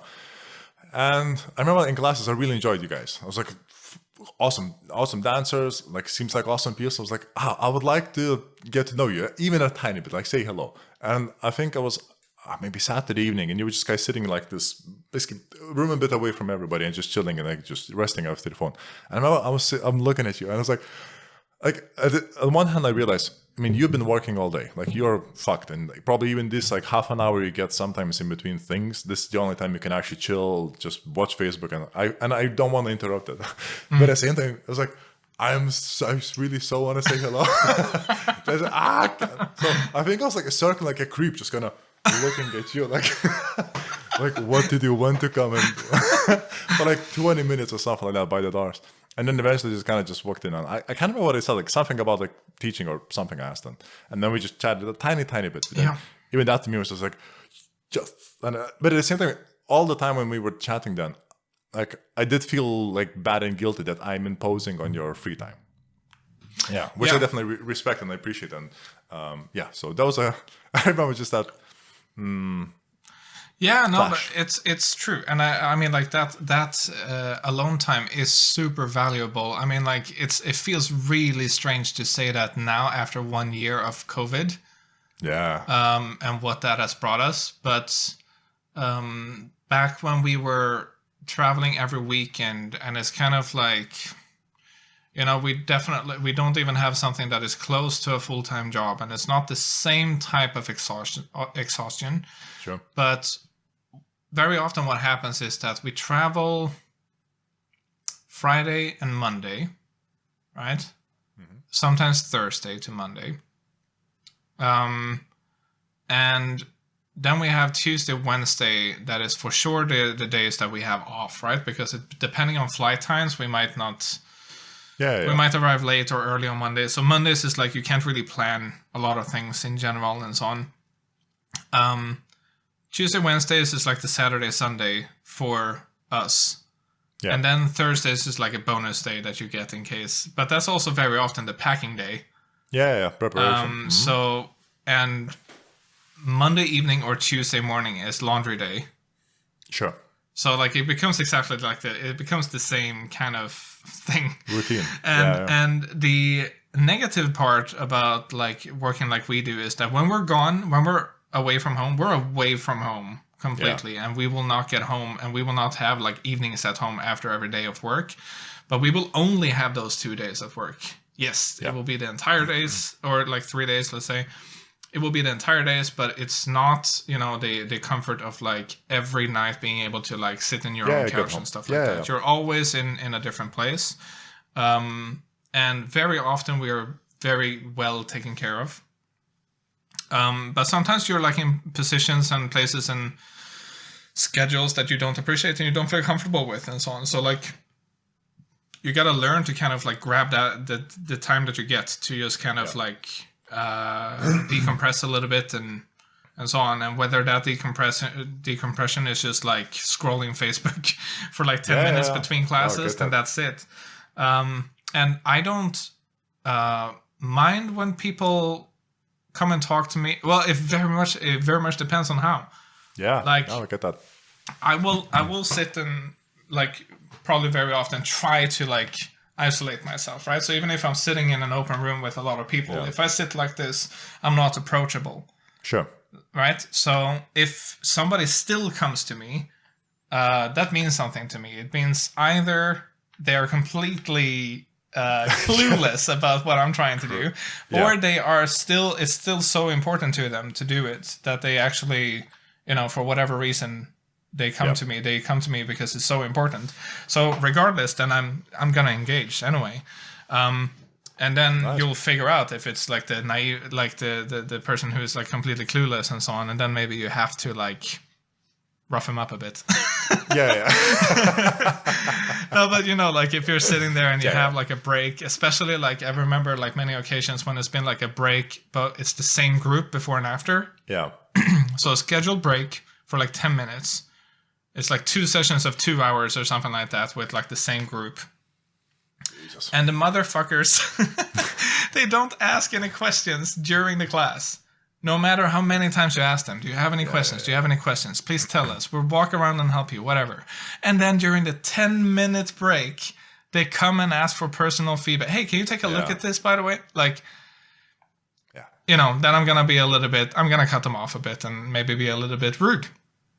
But that's once again understandable. I think that's because, like, I have no idea how it feels to teach like a weekender.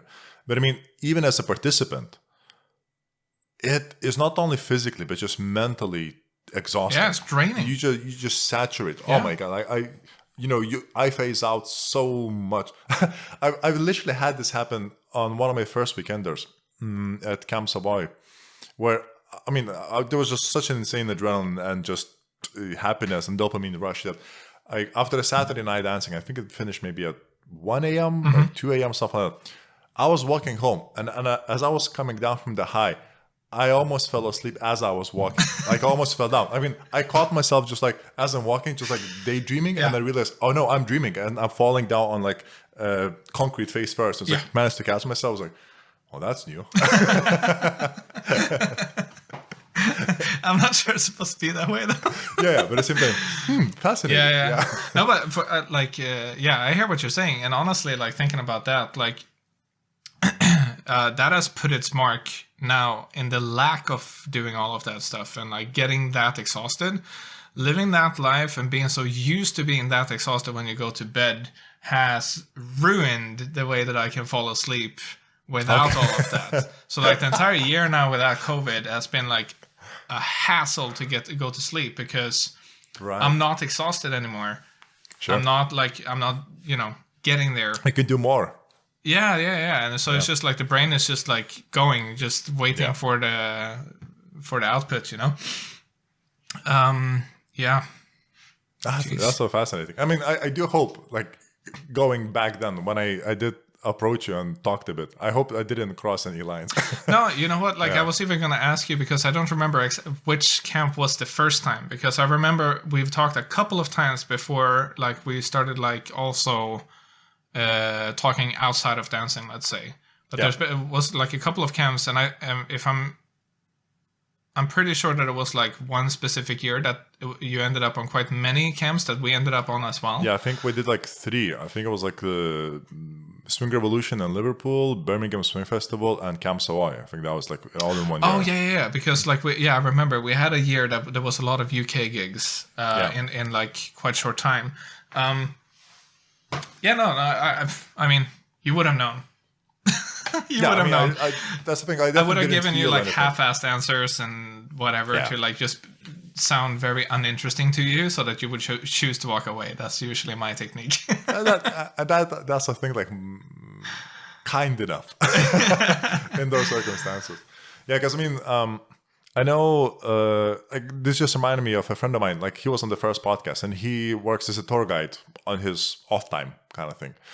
And so when he's giving tours, that like, so, I mean, you're constantly talking, right? And he said, that time you have while you're walking in between places, this is your rest time as a tour guide. Yeah. Like, you have those 5-10 minutes just to rest, like your brains, you think about what you're going to say. Yeah. That's why they always walk ahead of the crowd, so people don't just kind of pester and ask questions. But that is their, like, the rest time. And then after he told me that, I started thinking about it from a teacher's perspective. Those small bits, that's exactly their worth. And I understand why some people, like, like the example you said about 2 sessions and a 10-minute break, why they will come in them, because it's impersonal, then I have to ask questions in front of the group. I get all that. But at the same time, I did not thinking about your own perspective. Yeah. That's what I mean. I ended up resorting just to, after the class, as everybody's leaving, because I typically leave one of the last as well, I just come to the teachers and I honestly say thank you for all the hard work you did, and just generally appreciate it, and say, at least honestly, like one or few things that I genuinely enjoyed and I learned about the class. And that's it. Like, because the class is over. So, I mean, you guys, have to go, you have to see things, you have to, you have your own schedule you must abide to. And me stealing time from you, it just feels unfair. And I mean, like, if you start up a conversation and somebody engages, like a teacher engages and like keeps going, then you have nothing to worry about. If they gotta go, they gotta go. But I remember, like, I remember you sticking out as like a very good positive student, like being that like positive vibe in the class and so on. So like, I have a very hard time thinking that anybody would have problems with you walking up to them, because I think that you have an impact on the class overall in general, as far as I can remember, at least. Wow, that's easy to say, like, compliment. After I've known you, but like I remember that specifically from like before I knew you as well. Oh, thank you. I mean, that definitely means a lot. Like, this reminded me, one of the craziest, like, of similar sorts thing happened. It was in Camp Savoy, and it was Hasse and Marie teaching. Yeah. And it was like a taster class as well. We were doing some sort of dips and tricks. And I remember, like, I was going through the circle, and ended up being basically near Hasse. And he just approached me, tapped on my shoulder, and he said, I just want to say, like, he told me, I just want to say you're my favorite leader this whole week camp, because of how I treat my follower. And the problem is, after I heard these words, my brain just went like, So you didn't hear anything else? No. That's great. That's the best. That's so good. Oh my god! I mean, that was such an insane, dopamine rush. Because so I heard he said like, I look after my followers. Ooh. Oh man, that was just like okay. That's but that once again, the impact of that was phenomenal. Yeah. And in general, I mean, I found every single lesson I've had with Hassan and Marie has helped me immensely when I started teaching myself. Just their perspective, their philosophy on teaching and Lindy Hop'o. Oh my God, it's so amazing. They are extremely good, like on the pedagogy and like just. Yeah, I've always admired them. I also think that they have one part of the teaching like down like very, very few other people, and it's the knowledge of like what impact they have when they talk to people individually. Because I keep forgetting that my words mean anything to you. If I go forward to you and say something, so I usually don't go and say anything because other than the class itself. Yeah. You know? Yeah. But I've always admired the fact that they've really like molded themselves into the role they have as teachers and like just kind of like putting up a really, really good example in those terms. I've always looked up to them in that department especially because I feel like they understand what impact they have. Yeah. And they do have that impact as well. So it's not like, it's not like those people that kind of thinks that they have like some influence and they don't. No. They know exactly how much and how like, I just think that they've like really found a good way to handle their own influence.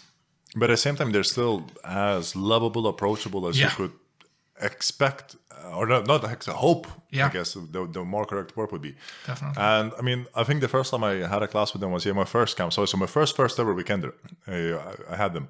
And I mean, that was the first camp you go to is, anyways, right? Like, you so many unique experiences. Like, but seeing a teacher's couple who are like in love as they're teaching, and they are using that to their advantage. Yeah.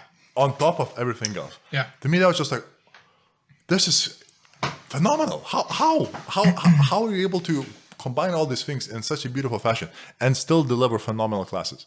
Yeah. Yeah. Like, I mean, that just blew my mind. And I mean, I definitely haven't replicated or even attempted to replicate that because that is them. And that's fantastic. But at the same time, to me, that sets such a fantastic standard that I look up to when I was in my short time in Lindy world, teaching and running scenes and everything like that.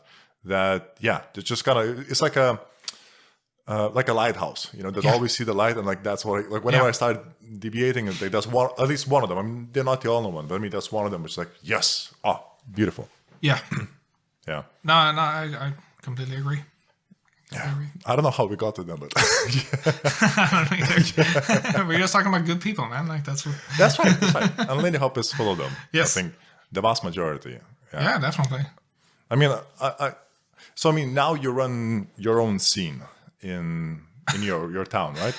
I mean, hardly now, but I mean not now, but I mean like because you do still have a scene locally that you build. I guess that's we don't really have a scene, to be completely honest. We have a group of people that are interested in Lindy Hop'o, and that which is a scene? Would have done Lindy Hop'o with or without us.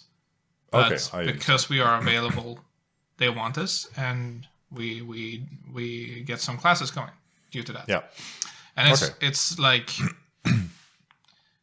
I say that because the amount of time that we spend on it outside of the classes is extremely minimal due to the lack of time that we have found ourselves in. Which has always been like a regret to both me and Isabella. We've always felt like, it would be like so much fun to like really, really put the work into a scene and like really start to build something. Yeah. And I don't know how many years we've said next year. But it's definitely been one of those things that it's just like, it's that idea that just keeps like kind of straying in front of us. But, so I don't know if I would call it a scene. It's a very small group of people. We're talking about like, I don't know, like 20 active people at the same time. There's more people than that, but like 20 that are active at the same time, let's say. Yeah.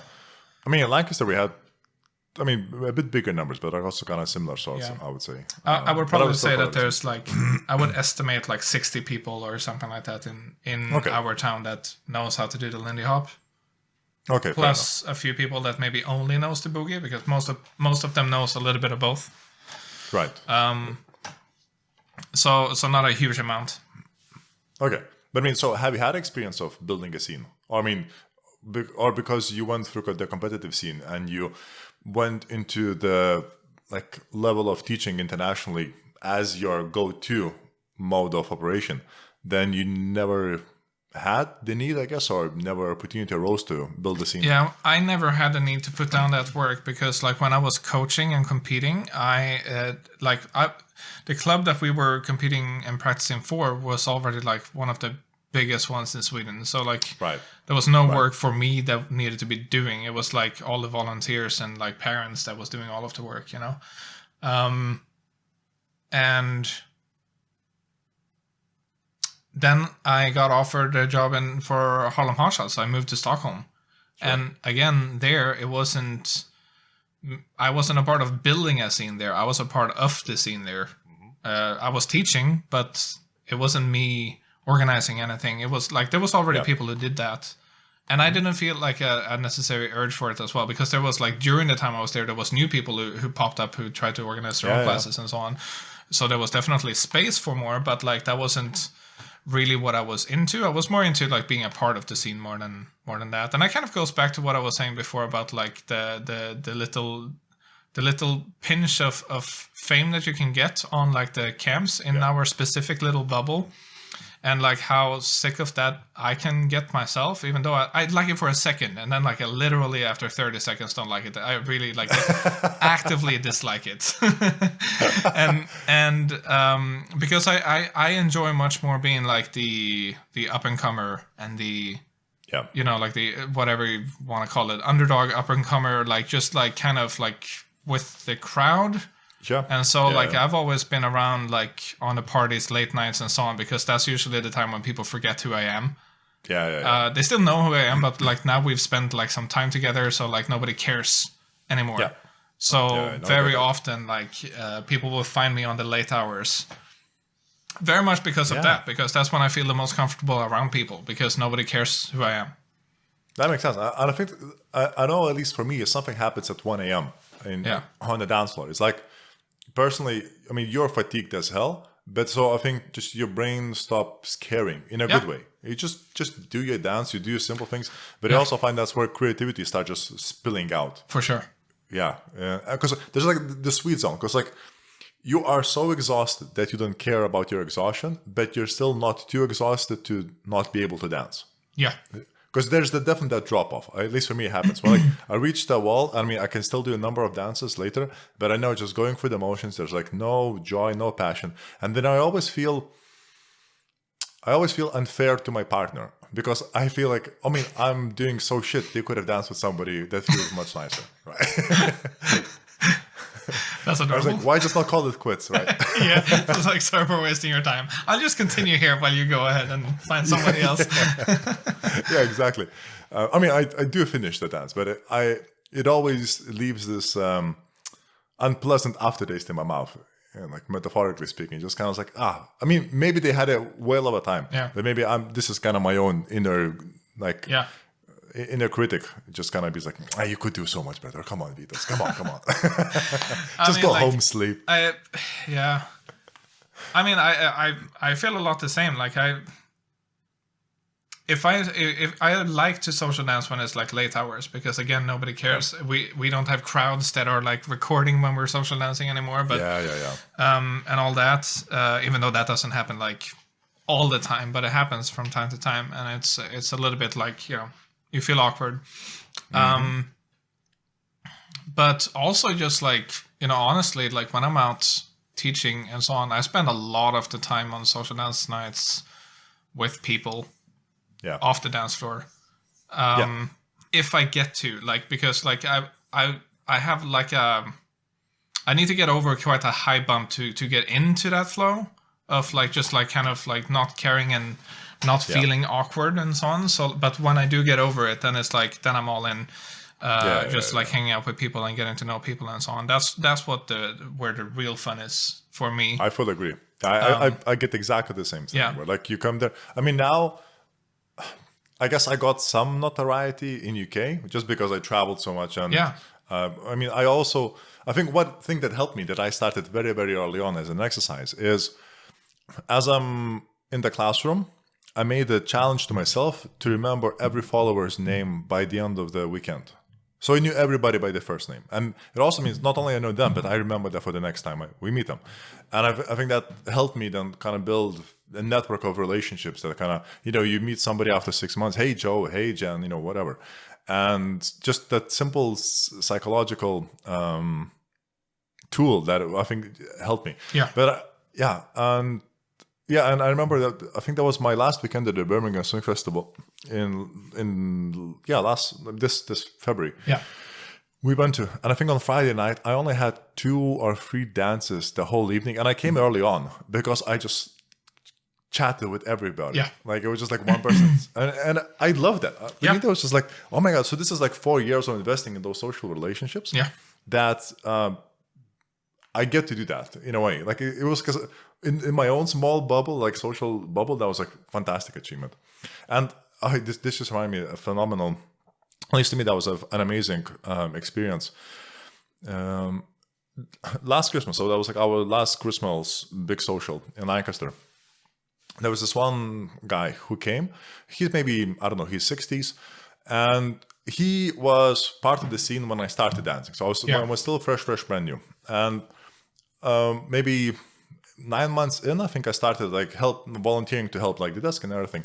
And I remember one day he came in and he said, he's like, I just want to let you know, I might not come for a while because it says he has cancer. It has a surgery tomorrow. So doesn't know how it goes, but hopefully things like all the best to you.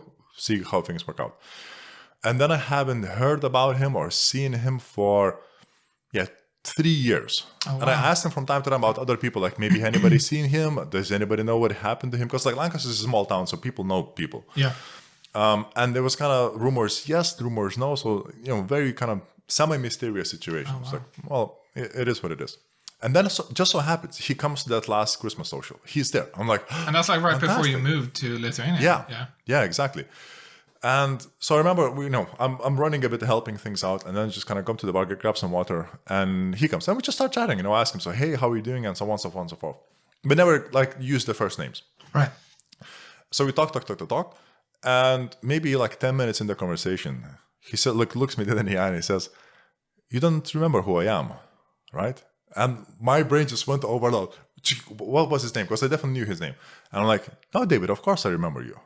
And the second I said his name, after all these years, his eyes just like start shining, and like I saw, like he started like slightly tearing up and everything, because that is how much it meant. Even after all these years, I very remember him. I knew who he was. I cared about him, and just the power of that simple thing of remembering his name, it was like, wow, that is the effect we can have. And that just, to me, just fortified that this practice of just remembering everybody's name and just using that has, once again, more influence and has a bigger impact than you probably think about. Definitely. Yeah. I wish I could remember names like that. Names is my weakness for sure.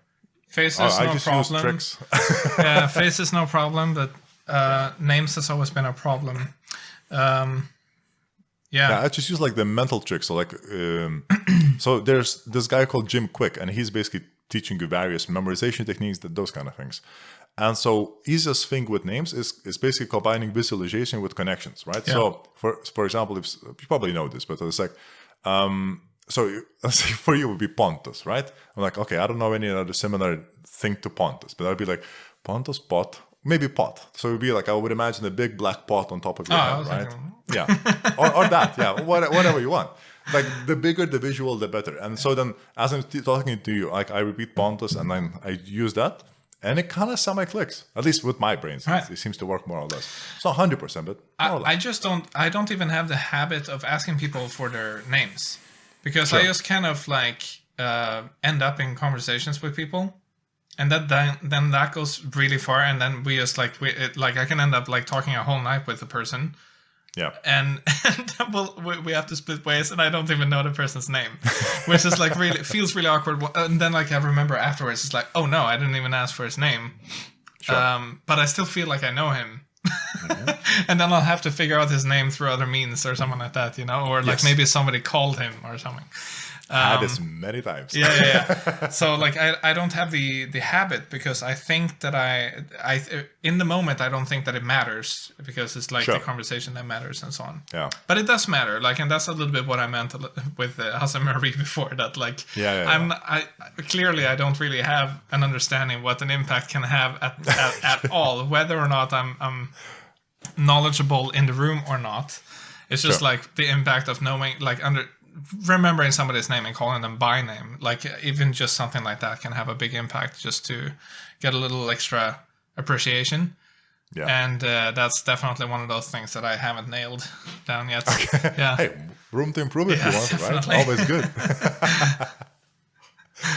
Yeah, man. Like it's like when we were just talking about all of it now, it kind of seems to me a Lindy Hop'o classroom is kind of like high school classroom, right?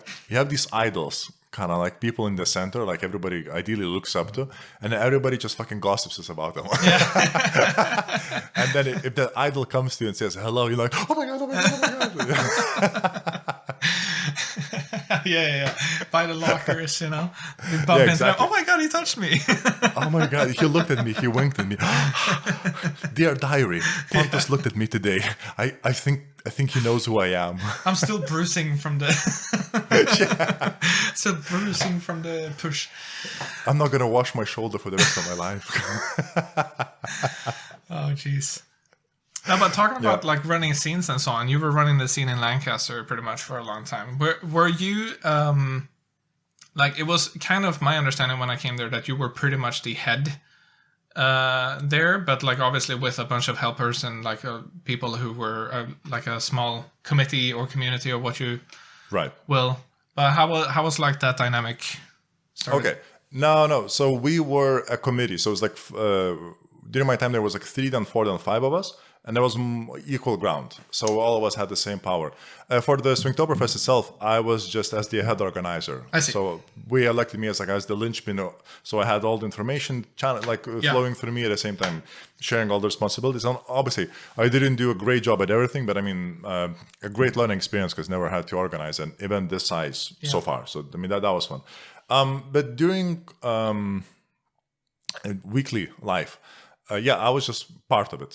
I mean, definitely an enthusiastic part of it. I loved the scene because what it gave me, I think from the early on, I always felt indebted to it in a good way, that I always want to kind of give back. And that's why we all work on volunteer basis, even though quite often I end up doing maybe, 10, 20 hours a week, just working either in teaching and organizing and all this kind of things.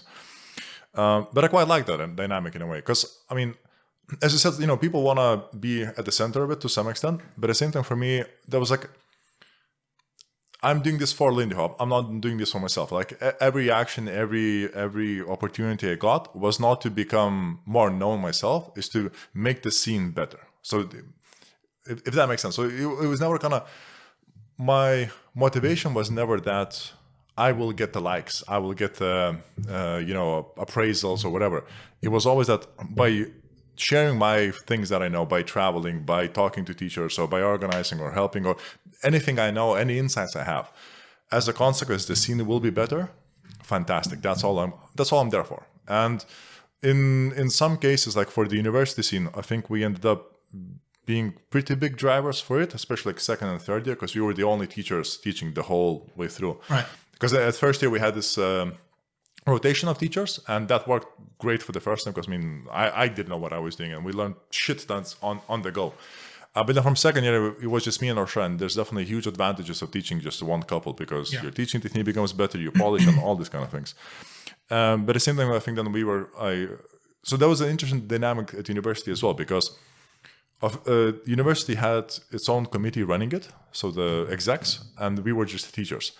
I mean, at first we were so we were there for 3 years. So the first year we were execs and the teachers. Second year, there was like the students who we taught, they became the execs. So we're just kind of consulting them, I guess, or helping them. If they wanted our help, we gave them that kind of thing. And third year, there was once again new execs, and there was like even more, I guess, clear divide in a good way between the responsibilities of the teachers and the committee. And so that's how we kind of ran. And yeah, sure. I mean, there were moments where you kind of feel like we're sacrificing, like, kind of feels like sometimes you're sacrificing shit tons and nobody gives a fuck, right? You're working so hard, you're preparing for the classes, you're running there, you're never getting anything. I mean, you have those weekdays, those darker days, right? Sure. And sometimes they end up like a week or 2 weeks, but like, and I remember all on those days I would want is for somebody to say thank you for the class. That was the simple thing. And I think maybe that's why it's a constant, because I always go to the teachers, international teachers, and say, honestly, thank you for this. And it is always genuine. I never just kind of go for the most like, thanks, fuck off, Like I always mean that, because I think... behind their back is... yeah, fuck you. Because I think this simple, once again, another simple gesture, but we're all humans here, right? Yeah. I mean, even if I'm in the center teaching the class, I have my flaws. I have some things I learn, some things I know, some things I don't. But at the same time, you should feel free as to approach me and everything. And there's definitely that, I think, ages ago, I think I was listening, maybe I was on the Track podcast with Remy. He was talking about, back in the day, there was like a bit of a fast food culture to Lindy Hop camps. Like you come there, you teach, you get the fuck out, that kind of very fast turnover. Like as you come into the class, nobody's neither social dancing, not even tapping. And it's just kind of very, once again, the teachers became like tools rather than humans. Yes. And that kind of resonated with me a lot when I heard that. And I thought I definitely never want to repeat that or make that as a thing. Yeah. And I think maybe there were like some shorter periods where you feel a bit of that creeping in, where just kind of you teach the class and everybody just gets the fuck out and like, right, fine, we did our job, moving on. But in general, I mean, it worked great. From selfish side, I learned insane amounts of things, and that was fun. Yeah, and I think the other good thing, why maybe you got the impression of me being at the top, quotation marks. I mean, for obviously specifically for Septintame organization, definitely. That I was. made But most of the impression, I think. Yeah, I think because from Lancaster, I think at that point I was probably most well known around around our area. Okay. I think in England, like North England. Just because I traveled, I think the most of the people, at least they were there at that time, there were other people before me who went on maternity leave and other things that they were definitely, traveled even more than I did. And maybe that's why I had like just a bigger circle of people that surround me or adjacent to me, if that makes sense. I think maybe that's where the impression came from. But yeah, so when it comes to weekly things, I think we just used to have like a committee meeting every month or 2 months, just kind of see what's up, what the new initiatives you want to do, what kind of things, then basically just divvy up the tasks who feels competent in doing them. And then we kind of carry on. And like we had a person responsible for organizing the teachers, because we had the rotating teacher pool as well. We had like 8 people teaching. And and I think just kind of disorganically, it worked. And I think that's why I think about it as a scene rather than as a club or a group, because like everybody chipped in to make it happen, if that makes sense. And I mean, equally as much as people who come to the classes and they end up volunteering, say for the doors or other things, or joining various small projects here and there. I mean, none of it could have happened without them as well, equally. So yeah, so I think that's how it kind of worked out for me. But I mean, like you definitely, I mean, it's safe to say that you became like a big part of it. And as you came in, like you must have provided a big boost, I'm imagining, with your like attitude and work ethic and so on as well, I believe. I hope so. I mean, this is for others to judge, not me. That's sure. That's one of those things. I mean, I know from my own personal perspective, I gave as much as I could. Yeah. More often than not, I probably gave a bit too much with a small sacrifice to my own health or my own sanity in some cases. Easily done. Yeah, super easily for Lindy Hop'o. But I simply never regretted it once. No. Like, it doesn't matter what kind of strange inner political situations happen from time to time, or those kind of things. To me, it was always any kind of these like small conflicts that happened amongst people. To me, it just always felt petty because, well, we're not doing this for Jane or Jim or Peter or whatever. We're doing this for Lindy Hop'o. Yeah. There's always kind of higher cost. Maybe once again the cult thing here, but it always that's at least how I operated during that time, and that every of those things helps the local Lindy Hop scene, and as a consequence means everybody is happier, right? And I mean that's why I took upon the university, like setting it up and then teaching it full on there, and that was shit tons of work but always super fun.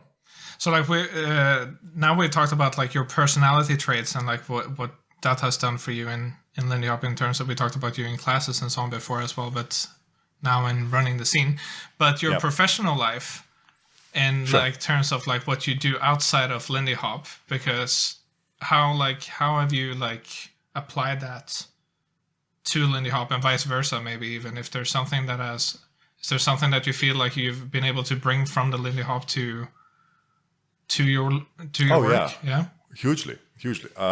It's, I think, especially the social aspect and just the communication. And I guess in a big picture would be confidence in expressing myself. Because I think that's what Lindy Hop'o teaches you at the core. I guess dancing teaches you, right? It's like, be what you are. You know what you are, first of all, who you are, and do you. Whatever you are, that's fantastic. And I think that over the course helped me to kind of build, like, or maybe just strengthen my own character in that sense, I think, the way I perceive myself. Creativity is also kind of a big thing because, so this is where I think the interchange happened between both. I think what helped me looking back at picking up Lindy Hop'o fast from technique point of view was exactly the analytical thinking that I have as a researcher. Because I remember when moves are being taught, I try to deconstruct it ideally to the smallest piece and then see what I can build off that. Yeah. So this helped me in two things. It's like when you're learning a new tool, you're kind of already building in your mind this kind of idea of how that move should work, like body mechanics, all these kind of things. But the better thing I think from it came is that I could then quickly, during the lesson, think of a similar move that would mess with my follower to check if they're really following or if I'm truly leading. Right. Yeah, so I think I generated this tool very early on, maybe also a couple of months, 3 months, and I started playing with this. And I found it had immeasurable results because, as you know, like sometimes followers just lead themselves, right? And that's like one of the hardest things for a leader if they have no idea that that's happening because they think they're doing the move, the follower thinks they're doing the move, and nobody's doing the move. Yeah. So I realized if I mess around with them, then I also test myself if I can mess around, but I can also unmess it. But also I can test the follower if they're really following it or if they're understanding the signals and all these kind of things. Mm-hmm. So I think this is where that analytical thinking specifically came being very, very useful. Yeah. Yeah. That kind of testing is always fun because it can go both ways as well. Like the follower, it's just so easy for the follower to test if you're actually leading or not. Yes. That was like when Ashra and I started going out. So how I started Lindy Hop'o was because of Ashra. Okay. Because we started like messaging and everything, and I found out she's Lindy Hop'er, and I'm like, what the fuck is Lindy Hop'o? Let's find out. It's like, that looks fun. So we then Googled if there's like a Lindy Hop'o scene in Lancaster. There was. Started the classes, and I thought I kind of liked the first class. I was still very, very scared of it, but I thought I'll learn Lindy Hop'o to surprise you when we meet up. Awesome, right? And you're still cool on the quest. Yes, one day. Yeah, but I mean, then two things kind of happened. So I fell in love with Lindy Hop'o maybe after the first month or so, because once again, the freedom you feel. But also remember, so we met up with Ashra, I think, after I was learning to dance for maybe 3 months at that time. All right. And I thought, okay, in those classes, things worked out, things didn't, it should be fine. And so we know, I was like asking Ashra, would you like to dance? She's like, oh, you know Lindy Hop'o? I was like, yes, I do. You know, like all confident and everything. And so we tried to dance, and she's just standing there.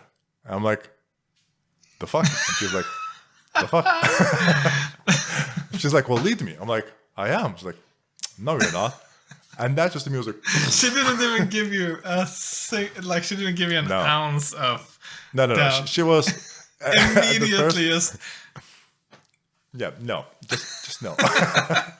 But I was so good and useful. I mean, because then I realized, crap, what I'm learning is just imitation rather than actually learning. So then I started once again rethinking the whole thing. And it's actually, once again, due to Aušra, I did not quit Lindy Hop'o. Because I think I was dancing for a year, maybe 15 months by that point. And I competed. It was my first time I competed in Jack until I got to the finals. And so people were recording that. And that was the first time I saw myself dance from a third party view. And my imagination, how I looked like, and the reality were so different. I thought, fuck that. There's no way I should continue this. It's a disgrace to myself and to humanity. Like, why should I even bother this? Luckily, Aušra talked me out of it. Like, over a week, she kind of was like, yeah, chill a bit. Let's just think about it. Yeah, no, it's not get too hasty. And luckily, I kind of then learned a lot from that and became better as a dancer as a consequence. And I think maybe this is where also like the researcher thing comes from, because research is all about like testing, failing. And I think looking for technique, identifying technique, and I think this is mostly technique, but also I guess creativity. It's like just be confident in playing things and getting negative results. Yeah. Right? Right on. Yeah, so I think this is where it kind of works. And I guess then this question for you, for your creativity, you've had to be very creative for many, many years. Where does that come from? Ugh. Who knows? Creativity, like it can be such a it's an elusive thing, I think. Yeah, very much so. I think for me, and I think that this is like the case for like a lot of people, and it's a big pattern in all the art forms as well when it comes to creativity. And it's like very much like you see something, you feel an urge to tweak it. And so you tweak it a little or a lot, and that becomes now yours, Yeah. That can be a song. Oh, okay, what if I do it in these chords instead? What if I do it like this instead? You see a dance move. Oh, I could do this instead. I can do that instead. You see a painting. You can paint it differently, And that's where it comes from. And that's like how the evolution in dancing happens as well. Like people saw each other on the floors and they see what others do. Otherwise, we would have been stuck at, well, who knows what. Like that's right. Yeah, that's right. So I guess that's where creativity comes from. It's like probably very much going into, again, what you were talking about before, like how the brain activates when we share something, when we communicate something. It would surprise me if this isn't connected to that. Yeah, sure. Like it has to have something to do with like seeing something, brain is activated, sees a pattern. I think patterns in general, it sounds very elusive and generic, but patterns wherever you can find them and however you can find them is a very good gateway to like being creative overall. Yeah.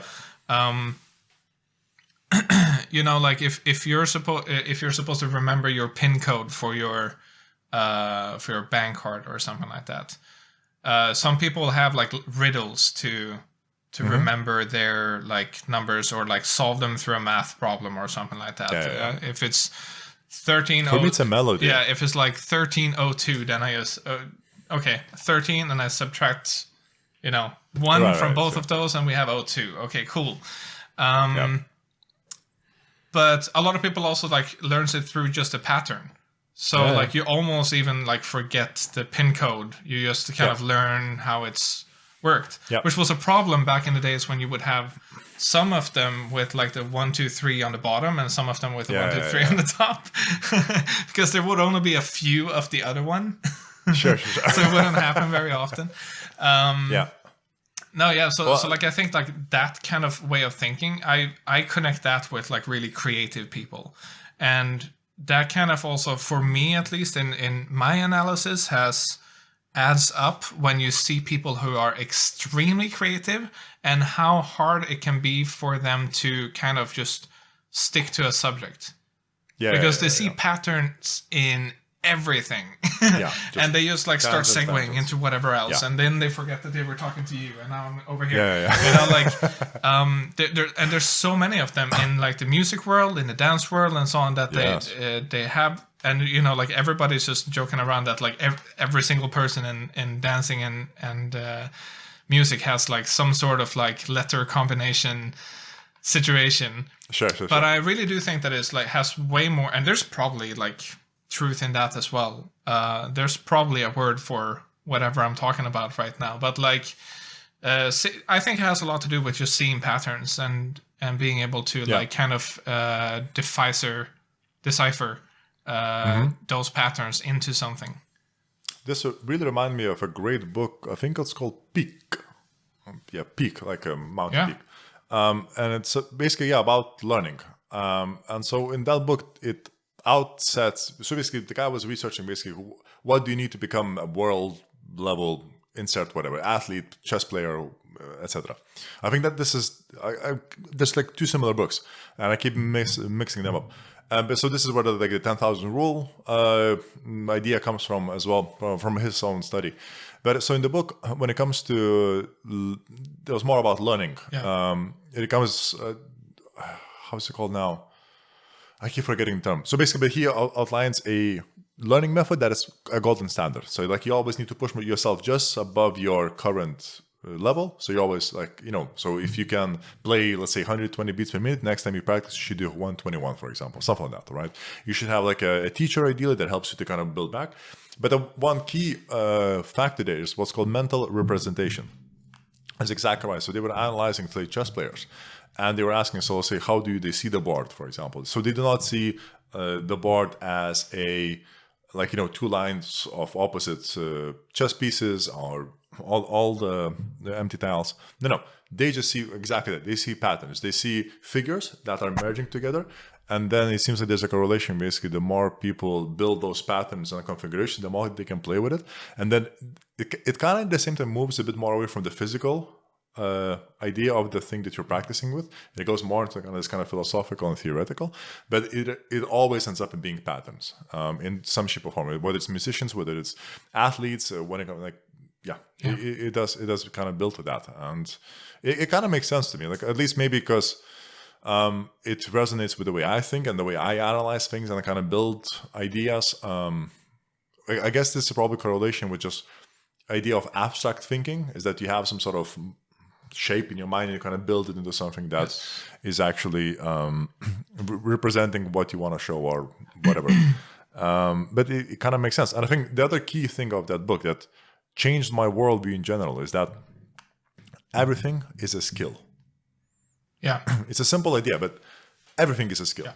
And means, you know, there are people who are very, very skillful at something. There are people who are less skillful. If you want to be more skillful, practice that skill. Yeah. And the thing is, I think the most key thing is that how little of a skill, or as part of a skill, you can practice. I think that's what is a very key thing to identify for yourself. And the way I now think about it is like, so skill has baby skills, and those baby skills has baby skills. And ideally, if you identify what skill is comprised of those baby skills, if you actually work on those, then you will improve of the skill you want to improve upon much, much faster, right? So I guess in Lindy Hop equivalent would be like, so the skill is dancing Lindy Hop. The baby skills would be, let's say, technique, musicality, rhythm, I guess. Let's say the first few things come to mind. And then those baby skills would be, for example, like in solo jazz or your rock steps, your etc. Like the more details. And then it all comprises into the thing you want to do. Yeah. And kind of makes sense to me. Yeah, definitely. Yeah. Yeah. Yeah, abstract thinking. Like, I think that was pretty much like the word I was thinking about before when I was just talking about patterns. I was talking about it in an abstract way, maybe. Abstractception. Yeah, because the second you give a word to it, it's no longer abstract. Yeah, exactly. So you have to keep it floating. Wait, so abstraction is not abstract?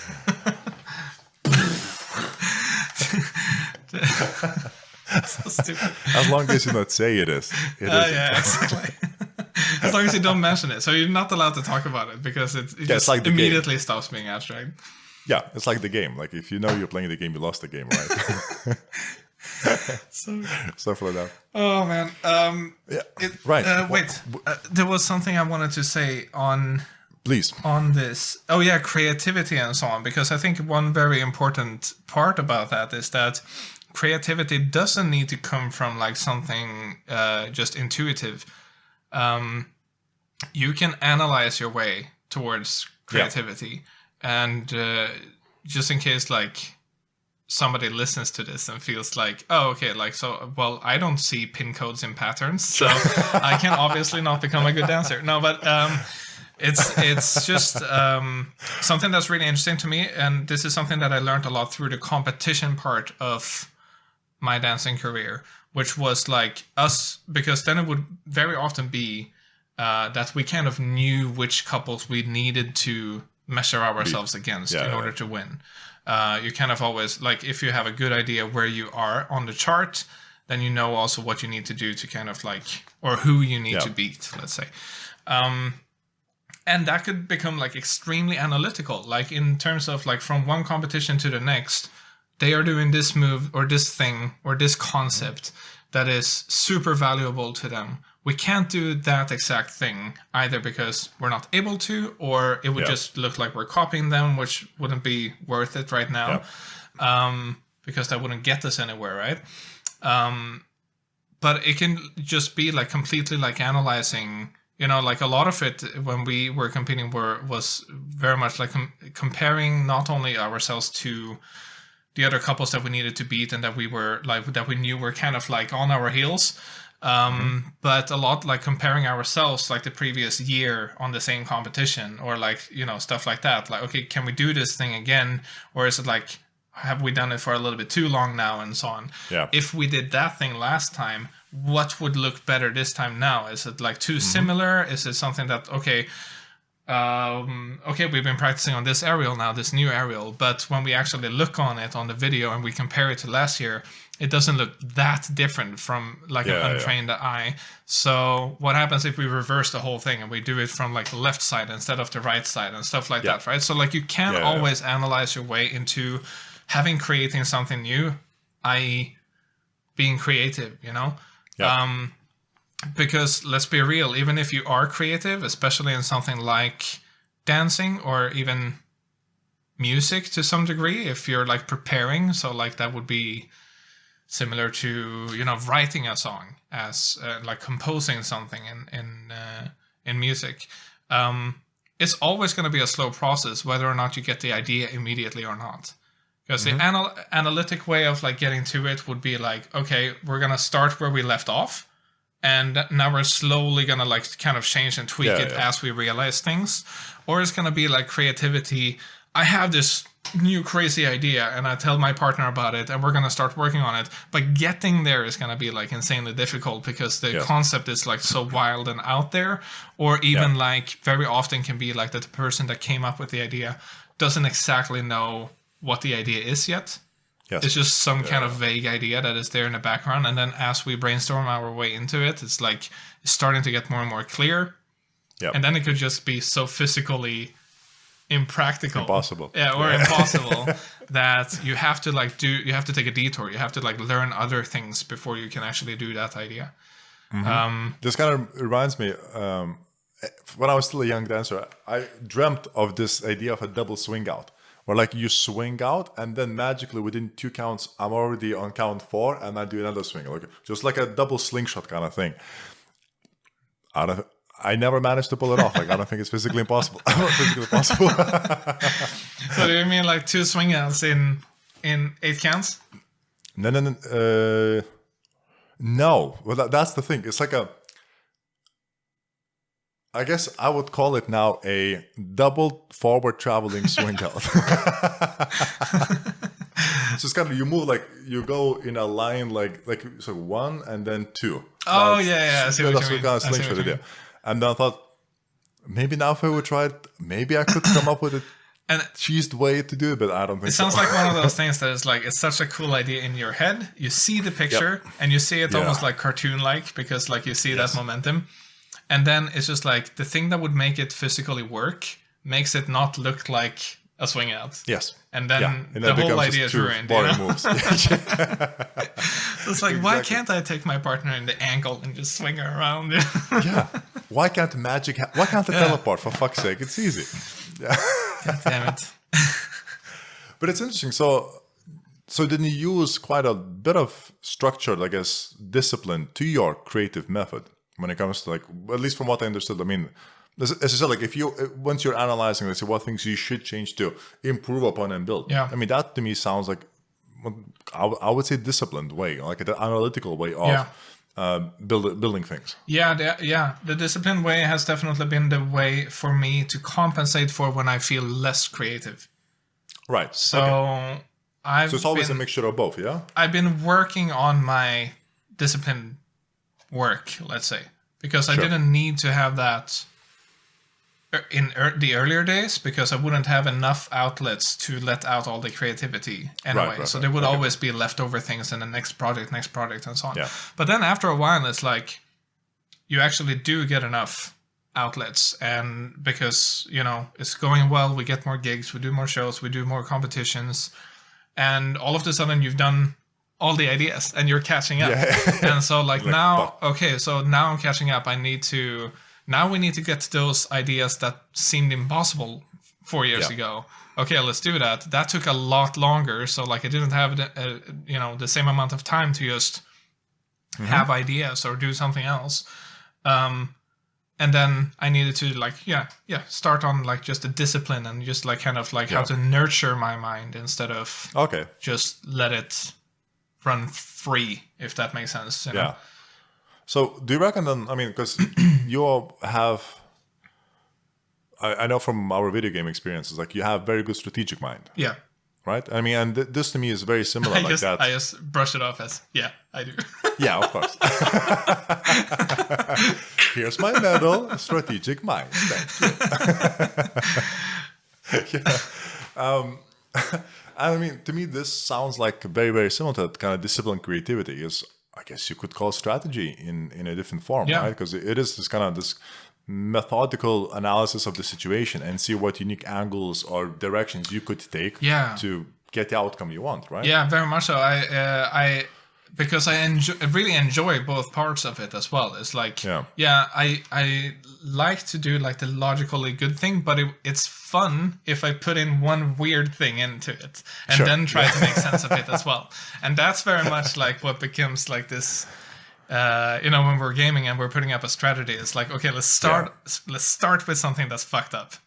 Yeah. And then we make it work. We make it work somehow. Yeah. That's the real fun part about it for me. Okay, that makes sense. I mean, very much the same when we've been like doing like new aerials and stuff like that. Me and Isa, then has been like, what would happen if I just grabbed your ankle here and pulled you, and then we kind of like start doing that. I mean, okay, then an obvious follow-up question: has any of these outside the box, I would say, creative ideas resulted in a personal injury to yourself or Isa or any of your partners? Yes. Yeah?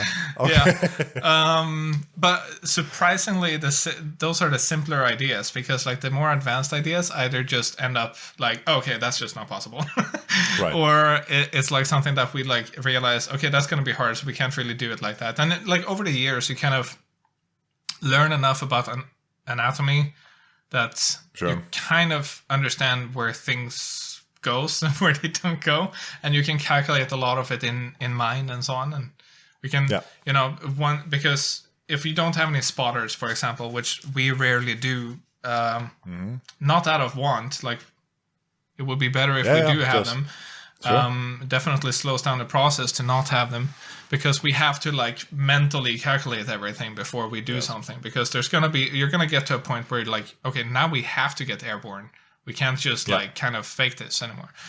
And you have to like know a lot about anatomy, and as soon as you do a miscalculation, like there's something will happen for sure, even if it's just gonna hurt a little bit or if it's just gonna be like an actual injury. No, but Isa did in one of our simpler ideas, which was still a cool idea, but it wasn't like physically complicated, let's say. Not a bambino. Not a bambino, no, exactly.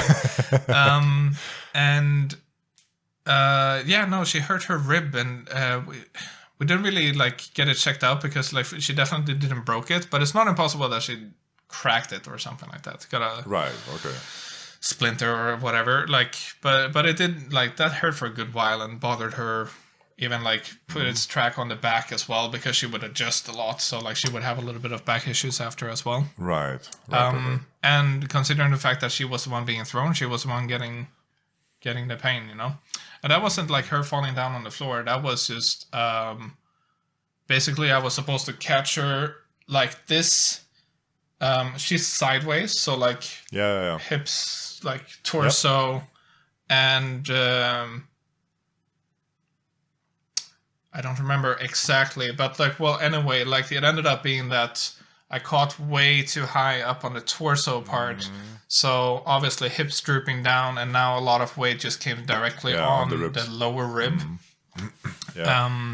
So that was one of those things that like, that was painfully slow to get rid of as well. Like that pain stayed with her for a long time. Right. Oh, I see. And okay, fair enough. I mean, I do also wonder. I mean, if there's like maybe this is a secret sauce that you cannot give out. But so, for example, you know, let's say ILHC is coming up. How early do you start prepping for it? For example, if you decide to compete, let's say with ISA at Strictly or any other competition, or you already get an invitation or whatever. So how early do you start prepping, and how typically the prep looks like? Because I mean, where does this come from? I mean, when Oshana and we prep for to teach the classes, we kind of worked out a way to prepare for the classes. Like, I remember the first class we ever taught. So it was an 1.5-hour class. We spent 4 hours prepping for it. Like, we prepared every single word that we say, actually. We know what it means. We say it purposely, all these kind of things. I mean, and then over the 3 years, we managed to cut down maybe the prep time to half an hour, 45 minutes. But it's still, we do tons of work on it. But when it came to coming up with practice methods, just the two of us to become better dancers, just always fumbled here. So I'm kind of curious how you do this process, and especially for the competitive side. Yeah. I was about to start laughing when you mentioned like how early we prep for ILHC, because that one specifically we have always been really bad at preparing for that one. Okay. Like the first routine we did at ILHC, we literally did like the day before. So we arrived there and we built it at the hotel room and performed it there. Nice. What is that? Like 2011, I think. And that was great fun. And that was easy because we had all the inspiration and we were really creative. It was early in our career together. We were super excited about everything that we were doing. So it was super easy to build that routine. And that's that's not like us being, you know, children of the Lindy God being able to do that. A lot of people, like, that happens a lot on the top. And then the following year kind of ended up like, well, we could do it last year. So, so we did that. We had the stuff that we prepped was most often the aerials and like exciting things that we would do for the Strictly's. But the preparation wasn't very much for ILHC. It was usually that we were already prepared because we were preparing for the Swedish Championship, which is a couple of months before. Right. And then honestly, we would go on vacation a little bit, and then we would just try to like regain and get back into it and do the same things for ILHC. Very often. Okay, then for example, the Swedish Cup. Like, so how does the prep look for that? Yeah. So like that's what I was going to go into. So then it's like more, because there's more continuous competitions there. So like in the Boogie Woogie, for example, you have the World Cup that is happening all year, several competitions. Let's say, I don't even know, but let's say 7 competitions all year or something like that. And then you have the European Championship, you have the World Championship, which is basically the same thing because there's only Europeans in it.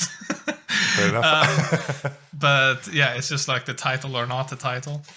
Right. And then you have like Nordic championships and so on as well, right? So like there's a bunch of competitions happening. So like you basically need to be in shape and ready all the time. Got it. So with that in mind, we were always more ready and always more prepared in the Boogie than we were in the Lindy. Partly because of that, and also because like there's fewer Lindy competitions internationally, because there wouldn't be. There's not as many. Like boogie is really big within the sport dance scene as well, but Lindy isn't.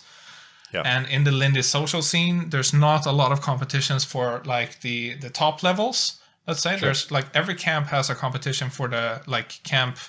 What do you say? Like all the participants of the camp, right? But it's not like all the teachers can just jump in there because we get complaints. We've tried it. Yeah. And I mean, we as in like all teachers has tried it. There's been like camps that has said that we don't care. Like we have other people judging this. So like you can totally go in and compete. But then either what happens is that nobody complains, but nobody will come to the competition again from like the lower levels. So in the end, it will just become like an elitist competition. Yeah. Or people will complain a lot, and then it's like, okay, so now we have to like separate the divisions. And when we separate the divisions, is it still going to be like a fun competition, you know? Because then usually an invitational type like division will happen, and there's usually that's usually just a final. That's not a preliminary round or a qualification or anything like that, which is kind of upsetting because I really like doing those. I kind of like doing those more than doing the final round. Really? Yeah, I really enjoy like being on a crowded floor and trying to stand out. In terms of competition, rather than like being put in the spotlight immediately and like now you're gonna do something. Like that's the part where I feel the most comfortable. Right. I mean, just made me realize this is an area I lack drastically, because even if I go like Jack and Jill, I'm like, I'll just social dance. Yeah. And so then I forget about being in front, being in the spotlight, like taking attention to me. I just kind of, I mean, sure, I'll give 110% of my energy to 100, but there's like, I just made me think like, an obvious example, like say if you have like during the finals, so you have like 5 couples dancing at the same time, I'll be the one at the back. Right. I was like, and that's a stupid move in a competition. No? I don't think so. I mean, like, it depends on what forum you're talking about. I would say definitely yes in a sport dance competition, because people are stupid enough to not look at the people in the back. But honestly, in the social dance scene, sometimes you get a lot of perks from being in the back because there's more space, so you can dance better. That is right, but it does make me wonder how much can that dancing be seen, because you're always blocked to some extent. So for me, that would depend on if the judges are sitting down stationary at the front, or if the judges are walking around, which very often they like and prefer doing in prelims and so on. Okay, that makes sense. That's also a reason why, like, very often people do like 3 songs. It's not only the tempo differences and seeing like all the qualities in the dance, but it's also so that you can mix the positions and just give the judges more time to see more people, you know, see more of everybody. So like, that's definitely the part that I enjoy the most, like taking the spotlight rather than being given it. Yes. Okay. That's fascinating. Okay. So coming back a bit just to the prep. So, I mean, I assume then you practice daily, like for the Swedish Cup. Yeah, we pretty much practice daily, which was difficult when we were, traveling, also teaching, because whenever we wouldn't compete, we would be traveling instead for teaching. And when we traveled, we didn't feel comfortable. We're both me and Isabella are very territorial when it comes to like practice. We have to feel very comfortable, and so we can't just go into any room and practice well. Okay. We can go in there and rehearse, but we won't feel good about it, and we won't have like a really good practice. Okay. So nothing can compare with a practice in our regular practice room for us. I get that. So very often, for example, like except from the fact that like we came to ILHC without a routine and we were like registered to the classic routine, so we ended up like doing it in the hotel room. But we didn't rehearse a lot of the other stuff, like in the Strictly, for example. We didn't rehearse a lot at all for that on spot in Washington, because it was like it's just, I don't know, we didn't feel comfortable. So it was more like, okay, let's just warm up. We know what we're supposed to do. Let's go in and do it. But yeah, so like, what else was I gonna say? Due to the fact that it was like, there's so many competition in the sport dance scene, and quite close, that meant whenever we needed to do a change, as in like either purely content-wise, like what aerial or what trick or what moves are we doing, or if it was technical, you had a compressed time to like do that adjustment. Right. Yeah. So with that said, you had to like squeeze in as many practices as you could. So we had like a very strict kind of schedule on the practices. We can't spend too long on anything and stuff like that. You know, some people prefer to do like specific times, and that would make sense if you have like a daily schedule overall. But me and Isabella, we're living together. Like we're life partners as well as dance partners. So there was no like time issue going to the practice and so on. Which could sometimes go to the detriment of the whole thing, because we would end up staying there for too long. Something we learned quite fast was that we were way better off leaving the room feeling like we hadn't done enough than the other way around. Right. So we would always make sure that like, and we found that the balance for us ended up being like 2 hours, and then we leave. And then we come back tomorrow and we do another 2 hours. Yeah. And even if we want more hours, then we could do like 2 sets of 2 hours during a day or something like that. But we wouldn't go for longer than that in one go if we could avoid it. Because that would be like a nice balance for us to be able to go through a little bit of technique, warm up properly, go through some ideas, go through like all the material that we already had, like run through everything, do a couple of like stamina tests. So doing like a full round, full song or something like that, you know. A stamina test? Yeah, so like just kind of making sure that you both have the mentality and the strength and stamina to dance for a full song, for example. Oh, because it's very easy when you're practicing to just kind of go for like 30 seconds, then stop and talk about the dancing and so on and so on. But we would have like sections where we would do that. Talk about the dancing, and then it's like, okay, so it's like a dry run or like a rehearsal, let's say. But because it's about like social dancing very often, you can't really. It's not like a running through a choreography exactly, but it's like a similar behavior to that. Yeah, that makes sense. Very interesting. Yeah. So and in the boogie woogie specifically, because there's one list of songs, albeit a very long list, but one list of songs specifically that you know that there's not going to be any other songs being played on the competitions. Yep. And due to that, there's a lot of like learning the songs and trying to like categorize them, be a little bit ready. Yeah. If you know that something special is happening in one special song, you try to remember that and so on as well. So like there's a little bit of just making sure that you've listen to many songs and not only listen to your favorites, but like a little bit of that as well to have the upper hand, because you know that every other couple is doing the same thing. Yeah. I think what Sylvia Sykes said to us once, you just have to know the songs. Yeah, like, pretty much. Like it's as simple as that. Yeah, you just have to listen and you have to know them. Yeah. And that's what she did. Yeah. Yeah. I mean, like, theoretically, you could skip that and just go through, like, music theory and so on, but why not do it when everybody else is doing it and knows every single thing, and you can have, like, somebody who's maybe not as good as a dancer as you get past you in results because they knew the song's lyrics. Yes. That feels pretty shitty. So then you want to be able to do that. I mean, like that's really a faulty system, right? Because like the judges should be able to see past a shallow performance that is just about like somebody knowing the song.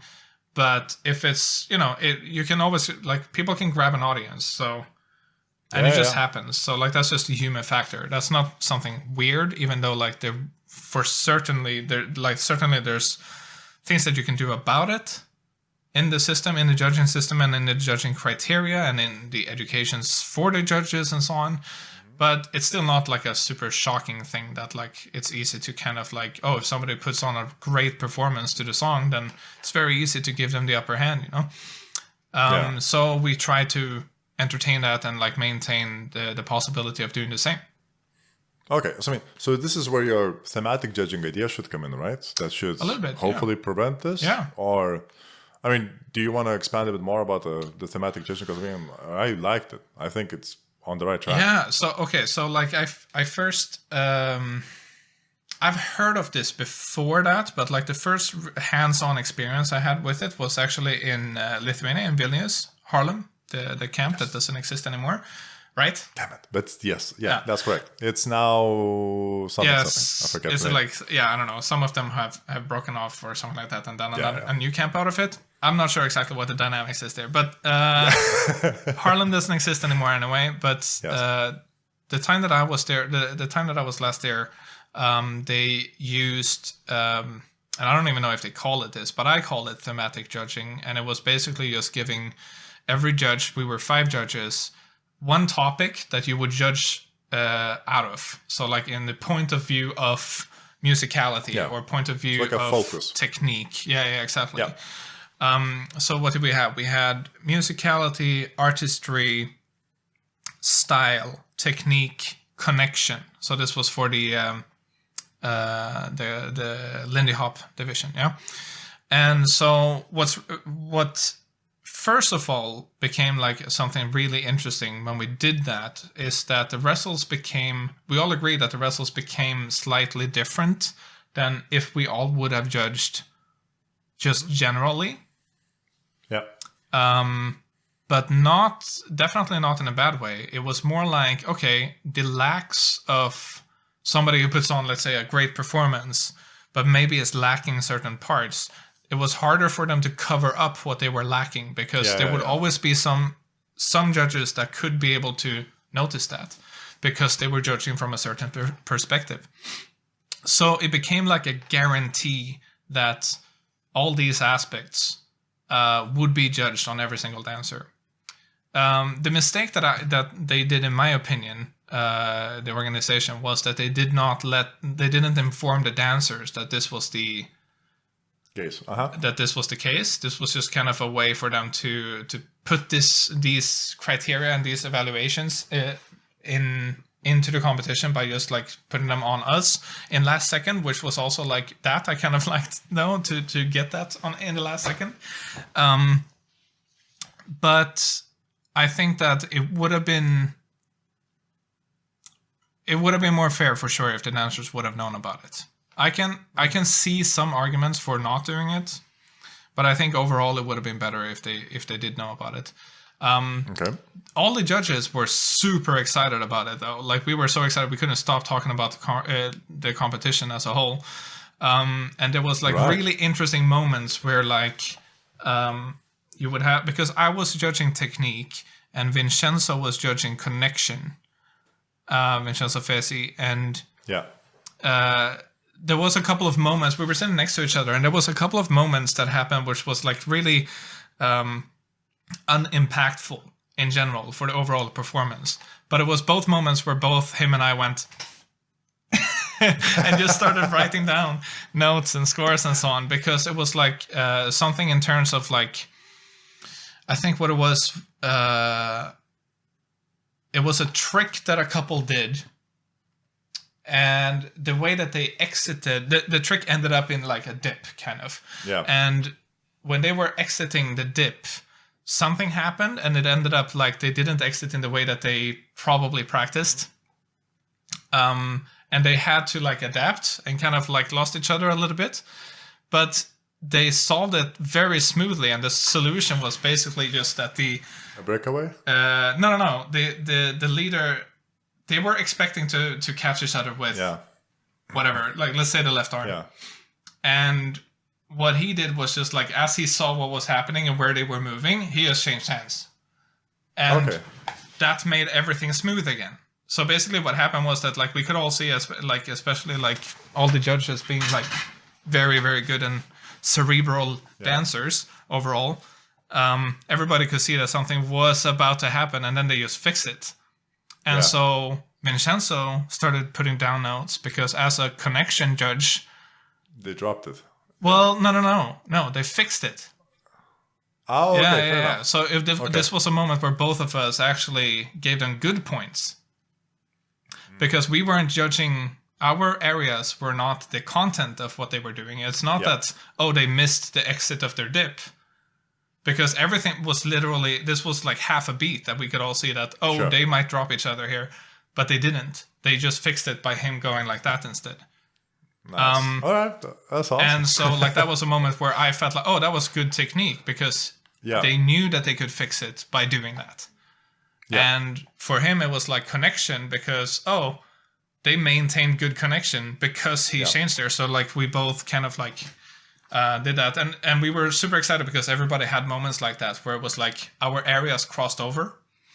Mm-hmm. And we were so excited about it that we all, like, a lot of the judges went out to the dancers and started talking about it instead of the reverse, which often happens that, like, maybe the competitors goes and talks and asks for feedback and whatever. And we came and we were super excited about it. And then the dancers were like, we didn't know that you were going to judge us, so in that way. Like, okay. And they started, like, being taken aback a little bit. Sure. As in, like, that probably would have changed what they would have chosen to do or how they would have prepared for the competition. So that kind of immediately breathed a little bit of, like, unfair air in the air. But I guess you could argue that, on the contrary, this was as fair of a way because it was the most objective way to judge them. And then the dancers couldn't exploit the previous system, right? Absolutely. Yeah. Absolutely. So, I mean, from that point, I can fully understand then the advantage of dancers not knowing this. There was one couple that did a lot of, like, really high, good aerials and really good quality aerials. And we all, I mean, I remember it as, it's quite a while ago now, but I remember that we all kind of agreed that if we would have judged like normal, they would have ended up winning. Won. Yeah. But they came second or third. To their disappointment because they expected to win, which is a different point, but like, but they could have, like, the point is still that they could have won.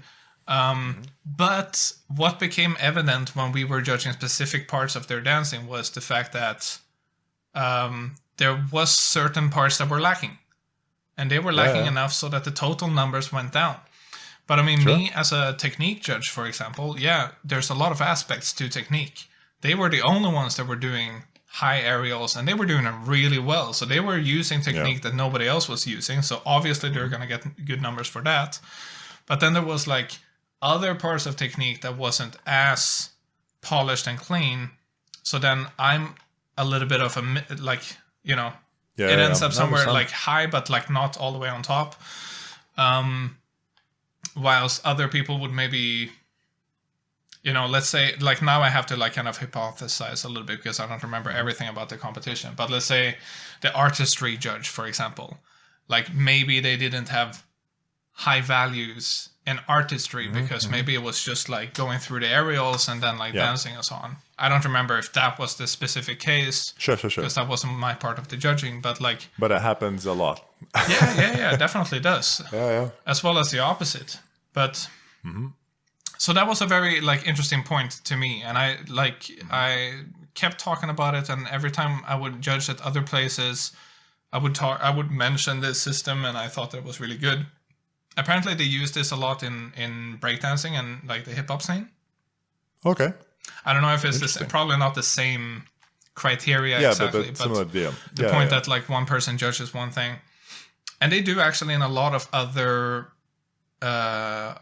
Art forms gone sport as well, as in I think it's like, I don't know if it's diving, but it's like figure skating or something like that. Like those kind of sports in a way that is based in an art form.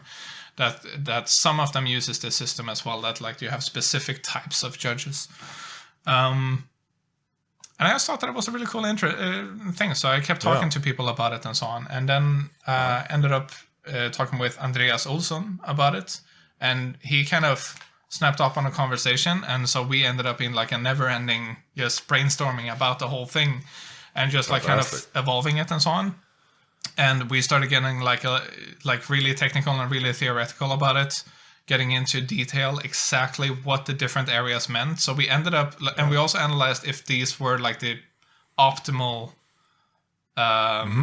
topics to address, or if we should change the wording or something like that. We ended up keeping the wording because we thought that it worked great, because as soon as we changed them, we realized that we lost a few aspects of one thing. So like that felt like the wording they figured out perfectly at Harlem.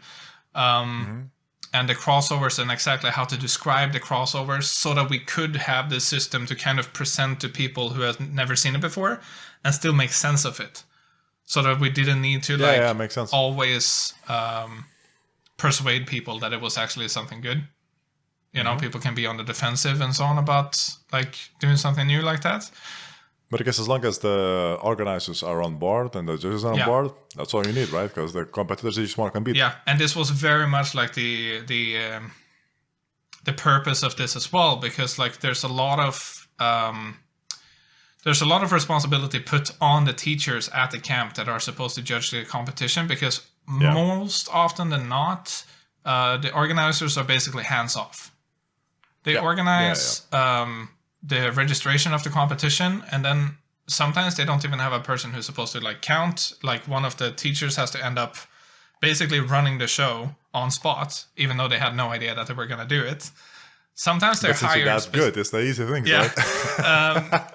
Sometimes they're hired to do exactly that. So like that's, and then it's totally fine. But sometimes it's just like, oh yeah, we have this competition. Nobody's emceeing the competition. Nobody's like, okay, there's no criteria ever, except like on the really, really big ones. So there's no like, what do you say? Like there's no direction in the camp's competition. They just have a competition because you're supposed to. Sure. So what it's not that if I may just interrupt here. I remember, you just reminded me of when I was judging a few, like, once again, local small competitions. I remember I found myself adding an additional parameter of political future, I guess I would say. Because, I mean, so say there's two couples very, very close by each other, right? And, I mean, you could argue each way easily peasily. And then in my mind, I started thinking, which person, if they win, it would mean more to them, and then as a consequence they would become a stronger member of the community and the scene, and then they would most likely become the new leader and torchbearer and those kind of things. So I remember I did this a couple of times, but I don't know, I guess it kind of worked out at the end of the day, because those people ended up stepping up, which is fantastic. But I remember everybody's thinking, oh, you see, he didn't do the swing out final. And I was like, doesn't matter. I'm thinking way bigger picture here, man. Duel of the fates, like just... Yeah, exactly. I'm like, which one of you deserves my vote, you know? Oh, man. Yeah. I don't know if you have ever had to do that, but that's like a very strange experience, I must say. Yeah, there's time pressure when you're judging somebody. The song is going to end. And they're going to stop dancing. Oh, yeah. And it's like, if you don't know by that time, you're screwed. Yeah. And you have to start making excuses for decisions that you're making. So like, it's not easy. And going back to the responsibility that organizers put on the judges, because it's not only that, like you've given no direction at all to like, what are we supposed to value? No, you're just, all the teachers go and judge the competition.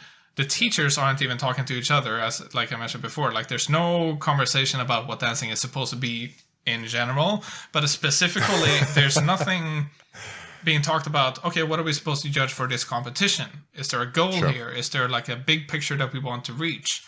Yeah. And that's a huge problem in my eyes. And I think that whilst every single competition in the world doesn't need to have the same criteria or the same idea or direction, I do think that they should have something to kind of put value to try to like kind of direct their people. Like if you can see that your scene is lacking a lot of musicality, then maybe put more effort into putting value to that so that people start working on it or something like that. Unfortunately, the Lindy Hop'o scene isn't like driven by competitors that much, unless we're talking about like the really high levels. But so people don't think that it has as much influence, but it does, because it becomes a little bit backwards. Now it's more like every dancer is just trying to convince the judges that they are the winners, and everybody's just dancing to win rather than just focusing on dancing well. Yes. I mean, this reminded me of during Septintame when we had this kind of very small, I wouldn't even call a competition a game, but I mean, there was like a stealing hat thing going on as you're dancing and so on. And I mean, some people got super competitive and some others. And I was also one of the judges. I remember, and I mean, my criteria was who's having the most fun, right? So the technique can be shit, right? Which means, I mean, because the skill level range hugely, and amongst other things. But I mean, my thing was, because we are promoting the social dancing aspect of it hugely. That's what we like, that social cohesiveness, especially of a community. And to me, it's like, well, that's the obvious criteria under which I'm judging this. And then I got comments from people like, oh my God, they shouldn't have because they've done this. It's like, you are correct, but that's not what I was judging, And I mean, I stay true to my decision then, and I think it was correct. And Yeah, but that's exactly right. I mean, maybe as a head organizer, I knew what we were trying to do, but I think all the people who were judging, I mean, that was the goal we were looking for, because that was the whole theme of trying to create that feeling. Yeah, that was like our hook. Yeah.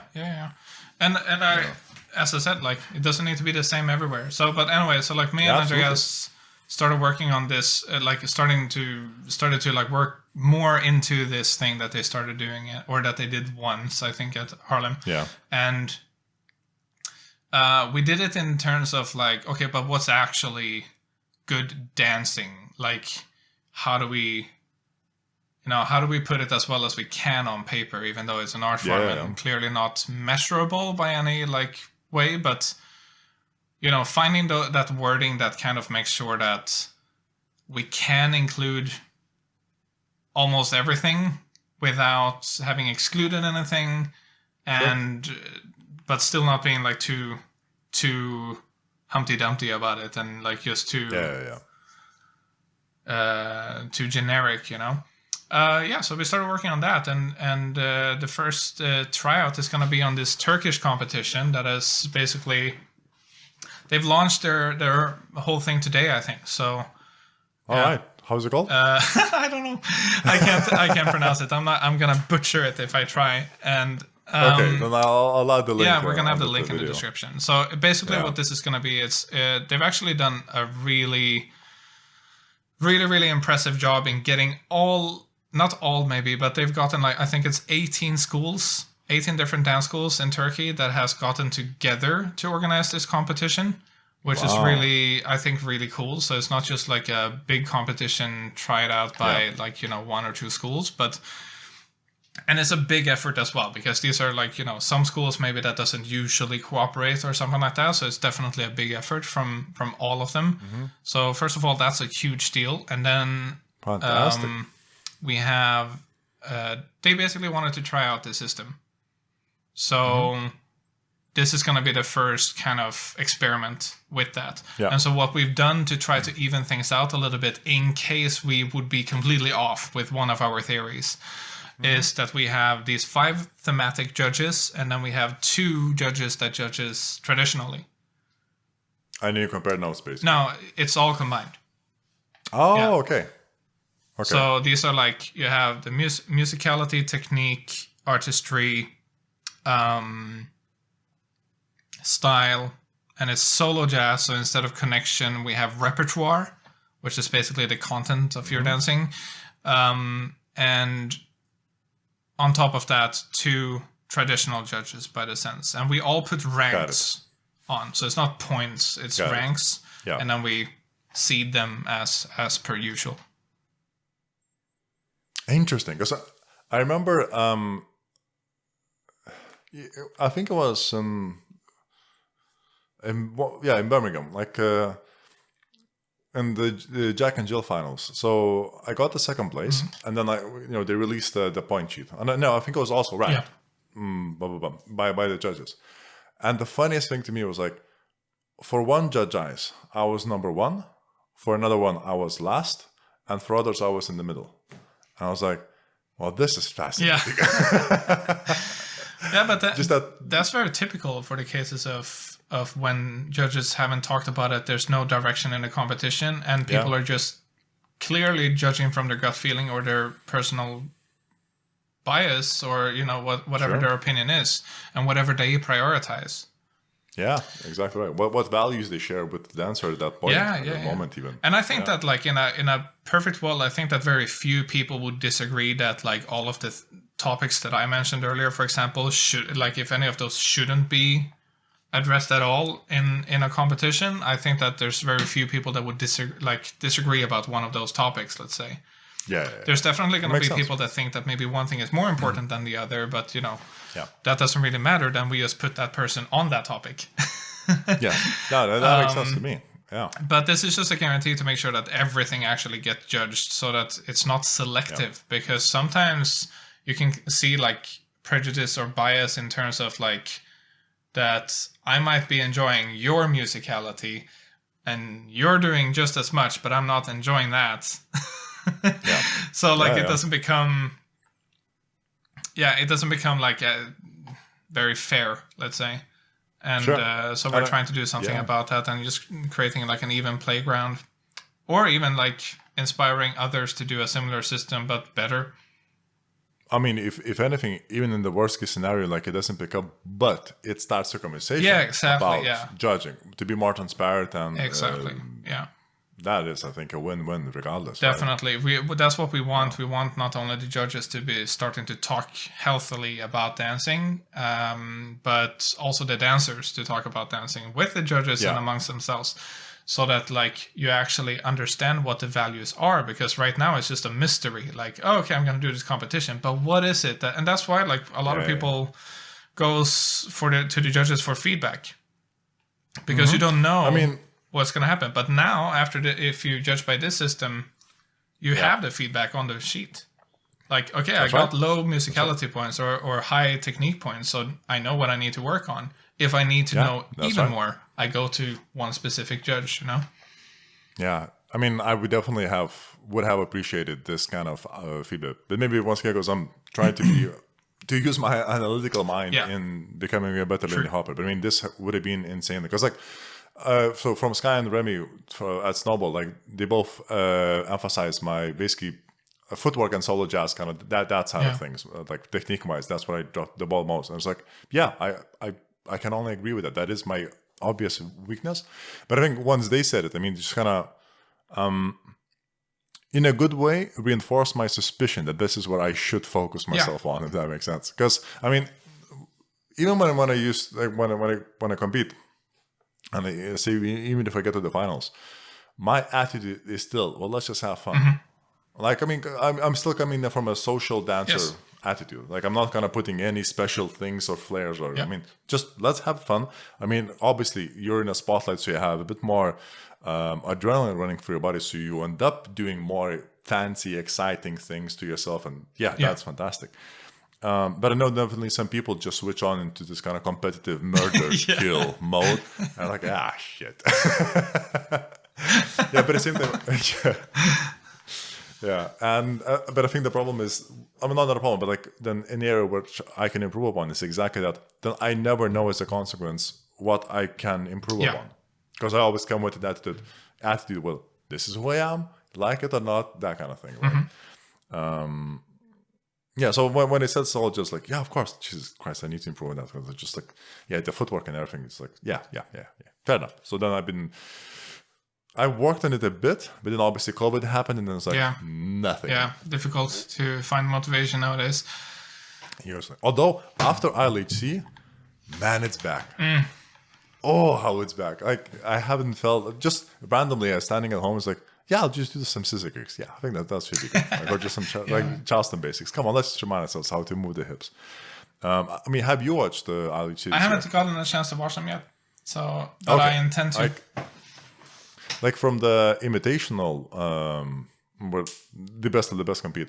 I mean, Frida and Zacharias won. This is spoiler, sorry. No, I heard about that. You must know this by now. Yeah. And I remember like I was watching like there was like one or two couples before them. I can't remember who they were, and they were just an immaculate performance. Like, and I think it was just before them, so it was like a very contrastive. And I saw like Zachariah and Frida for the first time. I was like, yeah, that's good, but I don't know. Another one that really stood out to me was Pamela and Tadas, like their performance. Oh my god, that was so good. And I was like, I mean, that is just taking the cake. I mean, not being biased to Lithuanians, but just really loved it. And then I saw like, you know, because Zacharias and Frida was last one, was like, yeah, that's fun. But I thought, well, clearly Pamela and Tadas wins. And then Frida and Zacharias one was like, fascinating. Okay, let's watch it again. And for me, try to understand like what maybe I didn't see at first. And then after watching it second and third time, I realized they were exuding the energy that the all-timers have and you used to see. I think that was that authenticity of it. I was like, yeah, I think I get it. Because after watching, it's like you just kind of really sink in the whole. Because on first hand, it's beautiful, it's fantastic, it's nothing super flashy, nothing big. It's just great. It's like pure, simply great. Yeah. But after watching it, you start, it's an acquired taste, and then you start getting it. It's like, yeah, I get it. It's like the first time drinking scotch ever. And then actually getting into it. Yeah. After the 50th bottle. Yeah.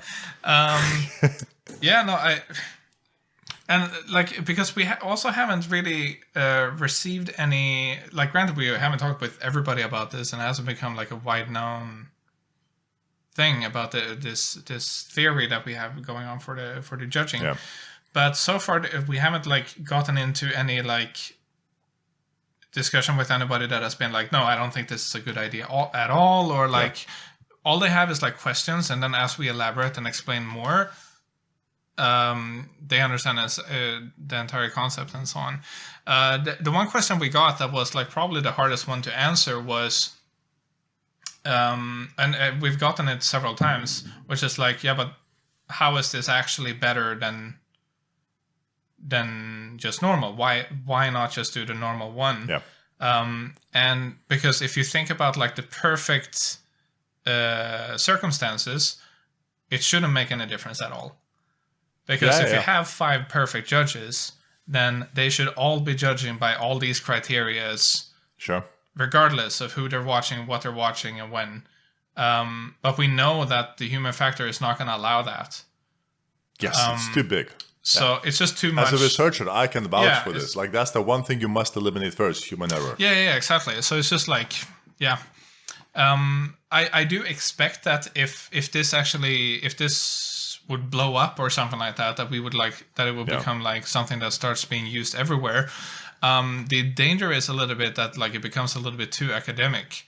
And I know a lot of people has a big problem with that, even when it gets a little bit like just a hint of academical and too much stuff written down on papers and stuff like that, then they absolutely don't want to be a part of it.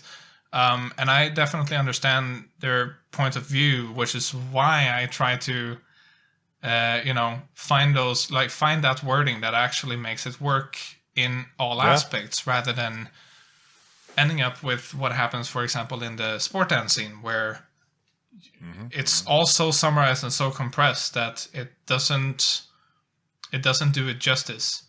And once you've gone through 3 generations of judges, they're not going to have any clue what you were talking about in the first place, because they're only going to read this rule book, and then you're screwed. Well, I mean, I do honestly hope it's going to work out. And I mean, this is probably a topic for another time if we end up doing a second podcast, because I really enjoyed this one. And because we've recorded for 3.5 hours already. So I knew this will happen. Me too. Or we can actually dive into this. But I mean, I don't know if this is the correctly worded question, but it sounds to me something along the lines of, do you think that Lindy Hop'o scene is slowly becoming a bit too sensitive as a scene? Like, but this is kind of, it's very difficult to generalize worldwide, but at least from what I see as the loudest voices, I guess. a lot of people say very, very valid points, but at least from what I see quite often is the loud minority is taking over the wheel. Yeah. And typically loud minority only reflects the more extreme side of things. Yeah, I get what you mean. I think that, first of all, with social media, I think that that's like a trend that goes like way outside of dancing. But the answer is probably both yes and no, even if that's a boring answer. No. It's all about nuance, man, on this podcast. We show so much nuance that it's just all gray. Yeah, but that's what the truth lies of the world. Abstractless podcast. The new name. So I think that yes, maybe in terms of the outcry culture, or what easily becomes that due to like how many big outcry dramas that we've legitimately and should have had for a long time, just as a global society, and also like in the Lindy Hop'o community lately. There's a lot of things that like should have happened years ago. Yeah, definitely. But it was a good thing that they happened. But I think that people are still kind of in the same mode of just like looking for the next thing to be upset about. And so even sometimes when like some people are like posting things that are meant to be provocative, and I think that like it's sometimes some people are going over the line with that. They're crossing the line with that. But then also I see a lot of like people posting things that aren't meant to be super provocative, but more like just supposed to be like a thought of mind or something like that. Make people think a little bit and maybe discuss something. But people are at the ready. They're like they're so ready to get into something that like it starts to evolve into like a super dramatic thing in the comment section instead. Yes, especially. I mean, I remember when I joined the Teaching Swing Dance Facebook group, I mean, I thought, oh my God, that's an invaluable resource. I mean, fantastic. And when I started like there's so many great discussions. Oh my God. Like, I mean, I honestly haven't looked at it for a year now, maybe 2 years. But the last time I checked, it was an arena. Like there were just gladiators. It was an arena. Lions were running around. And it was scary because people get very defensive about dancing. Yeah. And I mean, on one hand, I kind of, and I must say, I do understand them. Like, but at the same time, I remember I think this quote by Stephen Fry. It's like, you got offended. Well, so fucking what? It doesn't mean anything. Like, just because you got offended doesn't mean I should change things, right? And I think that's the truth. Like, I'm being offended, I'm being triggered. These words are pointless. Like, if you say, because to me, it's being used as like the end point. But no, if you say those words, this is the beginning of a conversation if you want to have a conversation. But really, there's a conversation leading after I'm offended, because then it's just an assault on you, and that's the issue. Right. Yeah, no, totally. And like, I understand why people are defensive about dancing.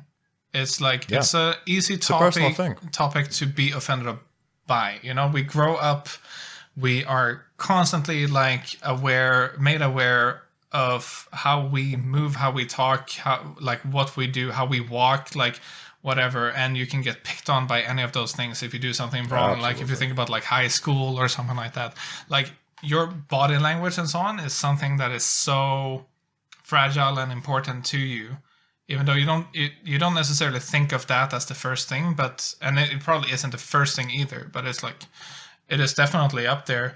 And dancing is, of course, like a very extreme part of that, because your dancing is very much your expression. And so when people are commenting on that, whether it's the cerebral, intellectual part or theoretical part of it, or if it's actually the physical, like what you've done, how you move part,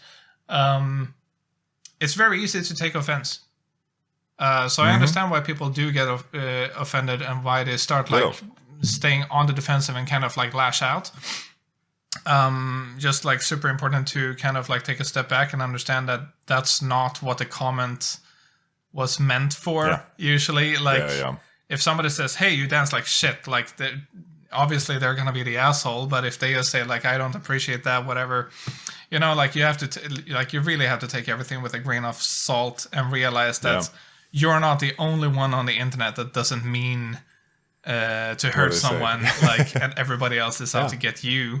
But like everybody's pretty much starting off on like a good hand, let's say. But everybody also gets offended as soon as they see something about themselves.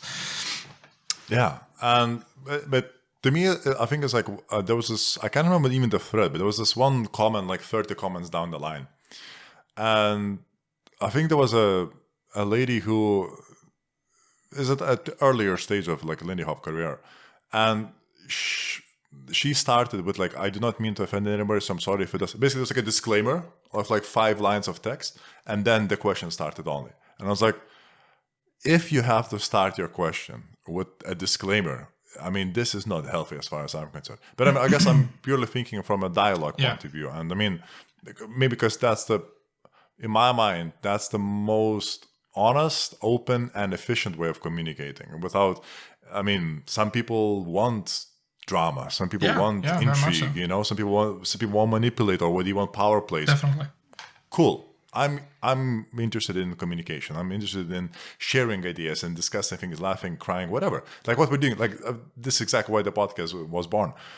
And this is where once I see that kind of environment being not only like this is one-off, but this is now once again an arena is built for it to happen.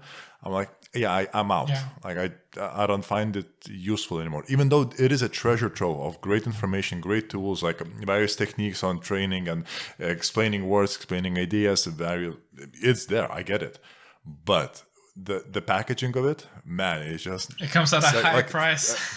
Yeah, I could hear it already when you said whatever the name was, call of the group. I was like, that sounds like a bad idea, man. Like I know that's gonna backfire. I myself, I very, very rarely go into Facebook nowadays. It's like a few times per year that I go in and scroll down. So apologies to everybody that I miss if I missed your birthday, because you know, Facebook is the only reminder of that nowadays. If you don't have Facebook, you don't know anybody's birthday. Nobody's. Not even your own. Barely. Huh? And the few times that when I come back, it's like it's never failing. I always come back and there's like, oh my god, another thread of people just going at each other. It's so fucking unhealthy. It's insane. So I do feel much better without it. With that said, I'm still like around social media. I just like Facebook especially has like really that's just been too much for me. So I'm just moving away from that completely.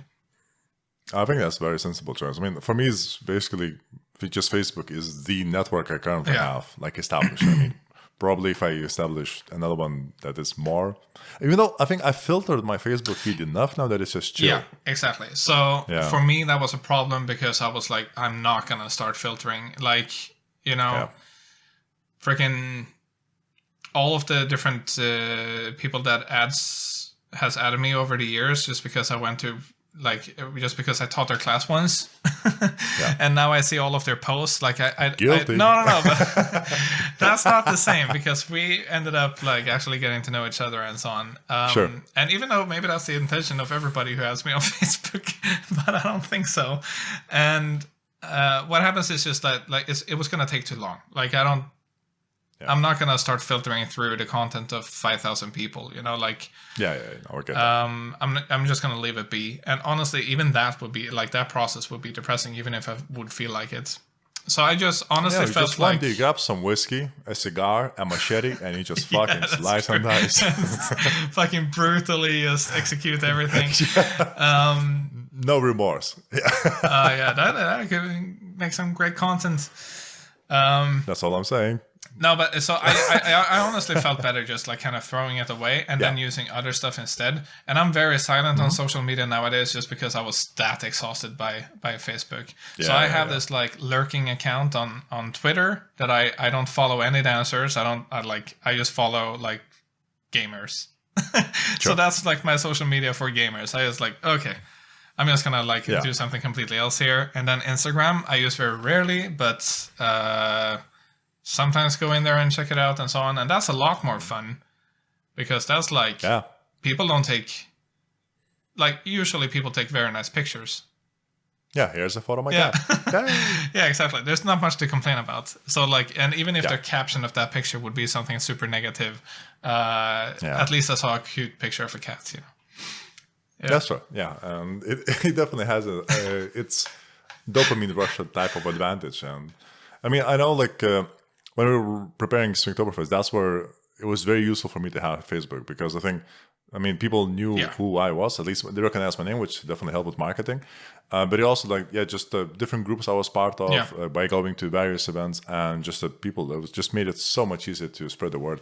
And then, I mean, the other dangerous part of like Facebook marketing I found is that whatever numbers you see, they have no direct correlation with the reality of your post. Like, because I remember like I posted in all these scenes nearby, hoping they would come. And then I went to one, and I thought, you know, like typically from posts to see like, you know, 5-10 people like reacted or something. And then I go to the scene and everybody knows about the event, like 60 people. I was like, huh? Right. Huh? Oh, okay, fair enough. So I mean, the scrolling. Then I is just realized, scrolling. You've seen it, but you don't react on it and so on.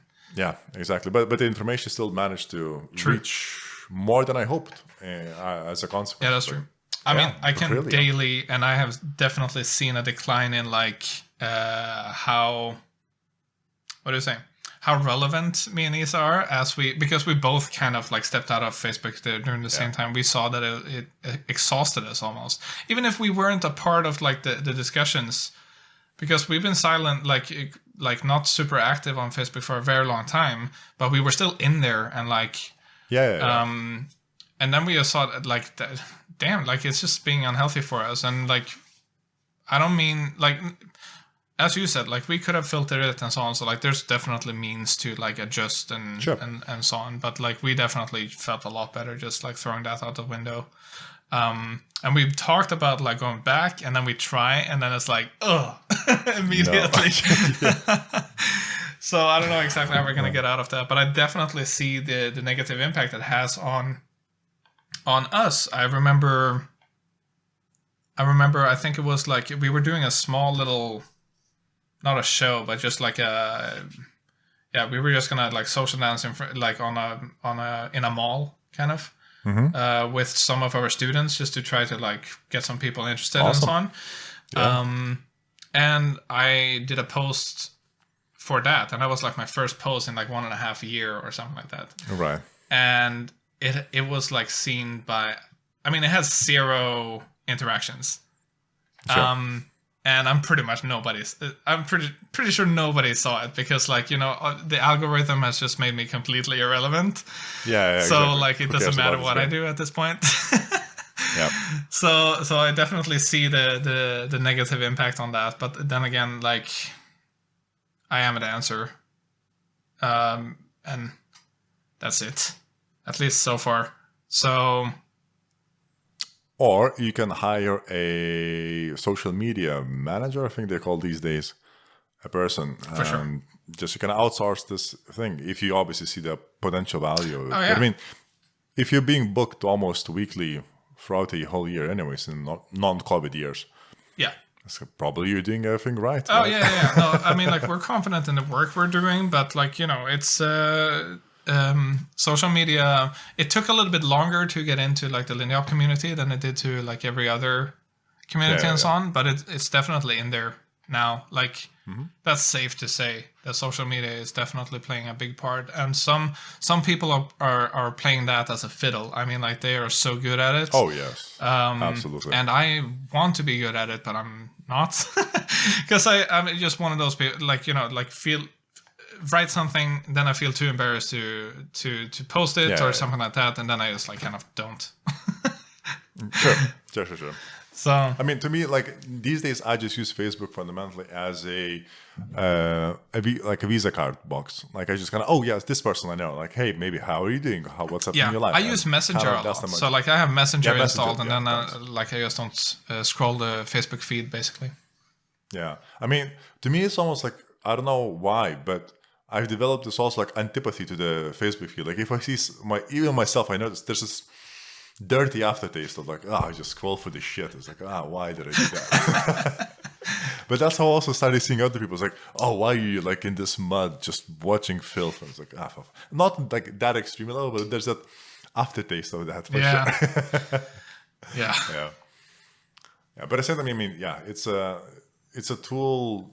It's a tool. I think that's really what it is. And unfortunately, a lot of people don't see it that way. Like they put it way too much value in it without ever giving anything back, and it just becomes like a negative feedback loop. Unfortunately, yeah, I definitely think that it's an issue to put a lot of like personal value in it. See the obvious like business value that it has, yes. But don't think that it means the world. It's still a website.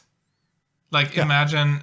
You make nowadays you make like jokes about MySpace and like whatever existed before that, ICQ and whatever. Like imagine if ICQ would have been as relevant as Facebook is nowadays. Like whatever you wrote on ICQ would have like come back to haunt you now. Yeah. Like that would have fucking like gone so out of hand. It's a website. It's like if somebody is quiet on there, or like you don't owe anybody to write anything on Facebook. That's not your life. That's not you as a person. And nobody owes you reading their stuff either, or them reading your stuff. Sorry. Yeah, precisely. I think after Vakaris was born, my give a care meter about Facebook dropped to like 1%. Yeah, for sure that definitely played a role in my side as well. Yeah, to me it was almost fantastic how this kind of massive bullshit filter just switched on. And like, sure, a lot of bad things are happening in the world, but I cannot do shit about it. And thus, why not worry and focus my energy and time and just ideas on things I can make even a tiny change, like raising my son. Yeah. That seems like a much more worthwhile time. Yeah, honestly, there's just a lot of better ways to get the news. If you want to get like world news and so on, like you can get them in my opinion, that is like I can get them in a lot of better ways. I don't need to see a repost by somebody who is having an extreme opinion on something, and just to see the news, I understand the value in it, but like that's not what I am looking for. I'm for being updated in the world, but within the reason. Within reason, with world events, not with the your train of thought when you saw precisely whatever. Yeah. I strangely found like 9gag to be better. I was just gonna say it, and I keep hearing it as well. It's just like it's better finding out that way. That's literally a better medium. Which was created and is alive only by memes, but it really is. It's probably also manipulated and shit, but from what I've seen so far, it typically has better coverage on the specific event than what you see in the media. Yeah, pretty much. Yeah. The comment sections on 9gag is also like so much better than anywhere else. Yes, like the comment sections are not impressive. half as toxic as they are anywhere else. They're just like made to be fun. First of all, you have like all of the mandatory jokes that everybody has to do and everybody has to upvote, or certain users that everybody has to upvote. Yeah, that's super important. Is the corn? What was the cornflower? Yeah, cornflower. What's the guy's name? Yeah. The man, if you see him, you gotta upvote everything he says, and don't answer to anything. Exactly. You just have to do it. No, and then so it's either by making jokes, or it's like you have that mandatory person that is like the captain, so like the captain's here. The captain gives all the information that you might be wondering about. That's just a random dude that is like, okay, I know some stuff about this, I'm gonna write it, and then everybody upvotes it because you can see that this is like clearly good information. So it's so much better than Facebook. I don't even understand why this is a like it's strange to work out. Like, and that's the thing is like it's sometimes more efficient than Wikipedia. Like, if you want to just get the general gist, you just go to the comments with search for captain. Damn, he's there, always there. He or she, whoever it is, they're always there, and the info pretty much checks out every single time I double checked it. It's like this it's so good. And I checked on like on physics things, like when I was like you see something like a weird phenomenon, I was like, the fuck does this work? And Lo and behold, here's the captain, and explaining to you theoretical quantum physics. I was like, oh, 9gag? But it checks out. But the reason for that is because everybody sees the same thing.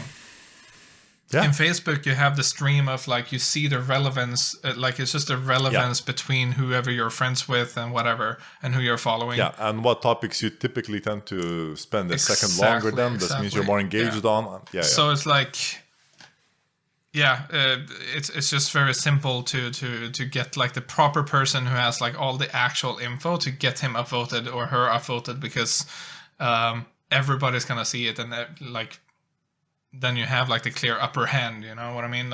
Yeah, exactly. It's Facebook is standing within a group of friends in high school and talking shit about each other or shit about some other gang. Why 9gag is an actual community. yes, exactly. So this is a thought of mine that, a high school is in its own way a very unique environment to be in for that period of time. Because it is you get institutionalized to some extent in it, you would be in prison. I haven't, but I would understand from the stories and so on. And I think there is a good proportion of the society that never leaves that institution's mindset. Oh, yeah. A lot of people continue walking in life in the 20s, 40s, 50s, whatever, and they never leave that mentality of a high school. And I think the problem is that the high school model only works for the high school. Even there, it's hazy at a lot of times. But in real life, it doesn't fucking work. And then a lot of people not being able to make that transition. They start blaming the world, blaming others, without realizing maybe they need to adjust their worldview to see how the actual world works, rather than what the high school, that small building in comparison was, and their world was there. Yeah, I wish I could have known how little I would give a shit about that time afterwards. Oh, yeah. Yeah, absolutely. Although I do treasure my last few years, because I was in a school that was great. My class was great. My teachers were great. And that left good memories, but that's about my lifelong best friends are from, I got to know them during that time as well. So there's definitely perks like that, but it's just caring about so many people's opinions and shit like that. Oh, yeah, fuck that. Honestly, and the scars that come with that, honestly, and how much I still care about it just because I cared about it then. Yeah. It's just in retrospect, man, holy shit, that didn't mean anything. Yes, those are 3 years, and then you're not going to see the people again ever in your life. That's the simplest. Not even if you message them by being sign polite. Me up they're any day. You. I'll take that any day nowadays. Yes, I can't remember a number of years ago. It was one of the Bill Burr's podcasts, and he was just talking about himself going for this, and so he just when he was younger, he used to just whenever these thoughts used to creep into his mind, he used to say fuck that, fuck, basically, and that's how he used to get it out, something just out loud while walking in the street, fuck that, I took this tool to my heart and use it daily if needed, and I find it works. It really does. Yeah, but if you think about how people would think about you if you go around and say "fuck that" all the time, then you're already fuck that. You're already stuck in the circle, Yeah. Fuck it. Yeah, just fuck that. I'm moving on. Yeah. Nah. I think that's the beauty. If you can actually say this word out loud in a outside setting, that means you're kind of okay with it. And because it uses swear words, so people are oh my god, you're swearing, But I said, it is a tool in my mind. For me, this is a tool, and it's very, very useful. And fuck you, what you're thinking about my own tools? Because yeah, have you? Do you curse a lot in regular life? No, not really. So the way I think about curse words is this: curse words, they have their function in language. Yeah. Right? And it can be used purposefully, or it can be abused as a crutch in a lot of cases, linguistically. It would be something in Lindy Hop'o, as you said, some people are great at one thing, but then they to mask other things. And I think so some people use swear words exactly to mask their inadequacies and linguistic flaws in a lot of ways, or lack of dictionary, or lack of the ability to actually express themselves, that they're using swear words to compensate, etc. I think swear words should be used. They should be used, once again, with a clear intent why you're using that. I mean, my intent and your assumed intent doesn't have to align, I think, in a lot of cases. But I use them, like, in a professional setting, I use them. So, like, as a way to emphasize things or make it, like, bigger. Instead of saying, well, this was great, you say, well, this was fucking great, right? And people are like, yeah, it was. Like, nobody cares. It's beautiful. It's just going to slide it in and it just works out. But in general, I don't swear, as I would say now, for the fuck of it. Right? Yeah. Did you have to, like, do you feel like you have to watch yourself now when you have a kid? Is it like on that level? No. Oh, no. Like, I mean, once again, swear words are not like they're not ingrained in my natural language. I mean, my natural language, I think, is like 99% clean regardless. And I just use them as I would use any word like I'm using now. Like how I'm using English language now, which is purposely. Ideally, you think about the sentence structure, the word you want to say that accurately expresses the thing you want to say. And then just in some cases, those words come into play. I mean, they can obviously have a comedic value, which is fantastic as well.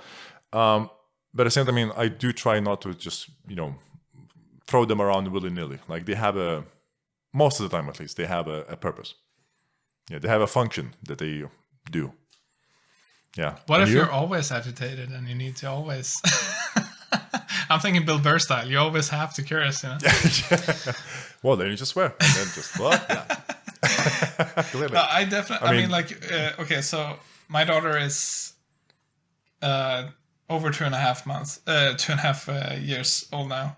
And she is so good at talking and repeating and so on, and really soaking that stuff up. So like, and she started talking really early. She was like late in moving, but early in talking. Mm-hmm. And so we had to start watching ourselves really early because like she would, right. I really remember this. This was just like, wasn't her actually copying us, but this was just when she was like exploring sounds with her mouth. So she had found the F sound. So she said fa, fuck,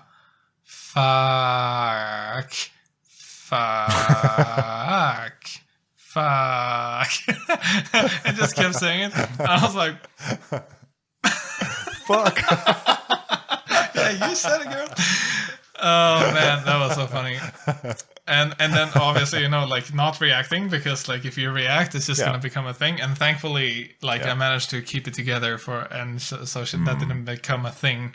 But Jesus Christ, she has already cursed in Italian though, so I can say that I actually made a test. I definitely thought that I was gonna be the one screwing up and making her curse the first time.